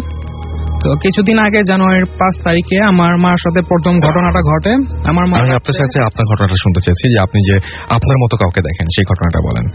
আমি রাত্রে, সেটা হচ্ছে জানুয়ারির 10 তারিখে আমি রাত্রে ঘুমিয়েছিলাম। তো আমি প্রথমে ফিল করি যে আমি একজনের নিঃশ্বাস আমার নাকের উপর ফিল করতে থাকি এবং আমার ঘুম ভেঙে যায়। তখন বাজে রাত 4টা কি 4:30। প্রথমে আমি ঘুমিয়েছিলাম, পরে আমি যখন ঘুম থেকে উঠি তখন দেখি যে আমার চেহারা একেবারে আমার পাশে শুয়ে আছে এবং তার চেহারা আমার চেহারা খুবই মিল রয়েছে এবং তার চোখ দুটো সাদা। তাই ভাবছি হয়তোবা আমি মিররে আমার প্রতিবিম্ব দেখতে পাচ্ছি, বাট আমি যখন একেবারে খেয়াল করে দেখি যে না, সেটা আমি মিররে আমাকে দেখতে পাচ্ছি না। সে ঘরে কি আপনার মিরর ছিল? হ্যাঁ, মিরর ছিল। আচ্ছা, বাট মিরর ছিল আমার অন্য সাইডে। আচ্ছা, বাট আমি যে পাশে ছিলাম সেই পাশে কোনো মিরর ছিল না, সেখানে দেওয়াল ছিল। দেয়াল আমি দেখতে পাই যে আমার সাথে একজন শুয়ে আছে, আমারই একেবারে হুবহু আমার চেহারার। তখন আমি আমার নিজের গায়ে হাত দিয়ে আমার গালে আমার চেহারায় হাত দিয়ে দেখতে পাই যে না, এটা তো আমার প্রতিবিম্ব নয় এবং সে আমার দিকে তাকে স্মাইল করতেছে এবং খুবই ভয়ঙ্কর হাসি। তখন আমি সেকেন্ড টাইম আর তার দিকে তাকানোর সাহস করি নাই। যখন ফজরের আজান দেয়া হয় সাথে সাথে আমি পিছনে ঘুরে দেখি যে সে আমার যে সাথে শুয়েছিল আমারই চেহারা একজন, সে ভ্যানিশ হয়ে গেছে। এটা ছিল আমার ফার্স্ট ঘটনা। আচ্ছা, তো এই ঘটনাটাই আপনার বেসিক্যালি হয়েছিল যে আপনি আপনার নিজের মতো একজনকে দেখেছেন এবং আপনি পুরোপুরি ফিল করতে পেরেছেন যে রক্ত মাংসের একজন মানুষের মনে হচ্ছে। আমি আমার নাকে ফিল করি পেয়েছেন তার মানে, এবং এটা ভয় মানে কি বলবো, যেটা ভুল হওয়ার কোনো কারণ নেই এবং এটা এবং আপনি স্বপ্নও দেখছিলেন না, that's for sure. Okay, fine. আর আমি সূরা পড়ে তারপর ঘুমাই দেন, আমার কোনো প্রবলেম হয় না। আচ্ছা, এরকম ঘটনা আপনাদের বাড়িতে মানে অহরহই ঘটে? হ্যাঁ, আমার মার সাথে 2-3 বার ঘটছে। আমার মা ফিল করছে যে তার সাথে কেউ শুয়ে আছে এবং তার নাকেও মানে নিঃশ্বাস ফিল করছে। কখনো বা হাই তুলে বা দেখা যায় দরজা জানালা নক করা হয়। এবং আপনি যেটা বলেন যে আপনাদের ওই এলাকায় এরকম সুইসাইড কেস অহরহই ঘটে। অলরাইট, আজকে হাতে আসলে সময় নেই, নাহলে আরো অনেক কিছু শোনা যেত। আমাদের শো শেষ করতে হবে। আমি তার আগে ছোট্ট করে কিছু SMS পড়ে ফেলতে চাই। কাজী অমিত আমাদের লিখেছেন, অর্ণব আমাদেরকে আবারও SMS করেছেন আমাদেরকে, এবং তিনি লিখেছেন যে হ্যাপি নাইটমেয়ার। তৃষা আমাদের SMS করেছেন আমাদেরকে, MD নাসির উদ্দিন এছাড়াও আমাদের SMS করেছেন দেখতে পাচ্ছি এখানে, আজাদ এছাড়াও SMS করেছেন আমাদেরকে, রাব্বি ত্রিশাল থেকে। আর আজকে যারা SMS পাঠালেন তারা অনেকে আছেন যে অনেক করে SMS পাঠিয়েছেন, তাদের সবাইকে অনেক ধন্যবাদ। যারা একটি হলেও SMS পাঠিয়েছেন তাদেরকে সবাইকে ধন্যবাদ। যারা একটিও SMS পাঠাননি কিন্তু আমাদের সঙ্গে ছিলেন তাদেরকেও অসংখ্য ধন্যবাদ, কারণ আপনারা ভূত FM এর সাথে থাকেন বলেই ভূত FM এরকম জমজমাট হয়ে ওঠে। এবং আপনারা যেরকম গল্প পাঠাবেন, যেরকম ঘটনা আপনারা আমাদেরকে জানাবেন, ভূত FM সেই রকম ঘটনাই আপনাদের সামনে নিয়ে এসে হাজির করতে পারবে।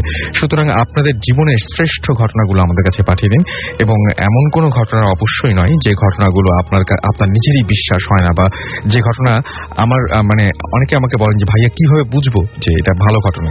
আসলে এটা বোঝার খুব একটা সহজ উপায় আছে, যে আপনি যে ঘটনাটি আমাকে পাঠাচ্ছেন সেই ঘটনাটি যদি কেউ আপনাকে পড়ে শোনাতো বা আপনাকে যদি সেই ঘটনাটি কেউ বলতো, তাহলে আপনার শুনতে কেমন লাগতো। এটা হচ্ছে সবচাইতে সহজ উপায় ভালো ঘটনা বেছে বের করার। সুতরাং আমাদেরকে আপনাদের শ্রেষ্ঠ ঘটনাগুলো পাঠিয়ে দিন, এবং সেই ঘটনা পাঠাতে যে অ্যাড্রেসটি আপনাদের লিখে নিতে হবে সেটি হচ্ছে bhutfm@radiofurti.fm। আমি স্পেলিংটি বলে দিচ্ছি, BHOOTFM@radiofurti.fm, RADIOFOORTI.fm। এবং এখানে নাম, ঠিকানা, ফোন নাম্বার সহ আপনার ঘটনাটি পাঠাতে হবে, এবং জানিয়ে দিতে হবে যে আপনি স্টুডিওতে এসে ঘটনাটি শেয়ার করতে চান নাকি আপনি চান যে আপনার ঘটনাটি আমরা পড়ে শোনাই। এনিওয়েজ, আজকে শো কেমন লাগলো সেটাও আমাদের SMS এখন আর সময় নেই, সুতরাং ইমেল করে জানাতে পারেন আজকে শো কেমন লাগলো, কিভাবে কি চান আপনারা ভূত এফএমে, কি হলে ভালো লাগে। আসলে ইট ডিপেন্ডস অন ইউ। আপনারা যখন ঘটনা পাঠাবেন আপনাদের ঘটনা যেমন হবে ভূত এফএম তেমন হবে। আসলে যাই হোক, কথা হবে আবারও আগামী শুক্রবার। সেই পর্যন্ত সবাই ভালো থাকবেন, সুস্থ থাকবেন, সুন্দর থাকবেন, মোস্ট ইম্পর্টেন্টলি ফুর্তিতে থাকবেন, এবং অবশ্যই সুস্থ থেকে মানে বাকি রাতটা সুন্দরভাবে পার করবেন। এবং যে ভয়ের ঘটনাগুলো আপনারা শুনেছেন সেই ঘটনাগুলো অবশ্যই বারবার করে মনে করার চেষ্টা করবেন না। অবশ্য মনে করলেও কোনো আপত্তি নেই, তাহলে আগামী সপ্তাহে হয়তো আমরা আরো ভালো, আরো ভয়াবহ কোনো ঘটনা পাবো।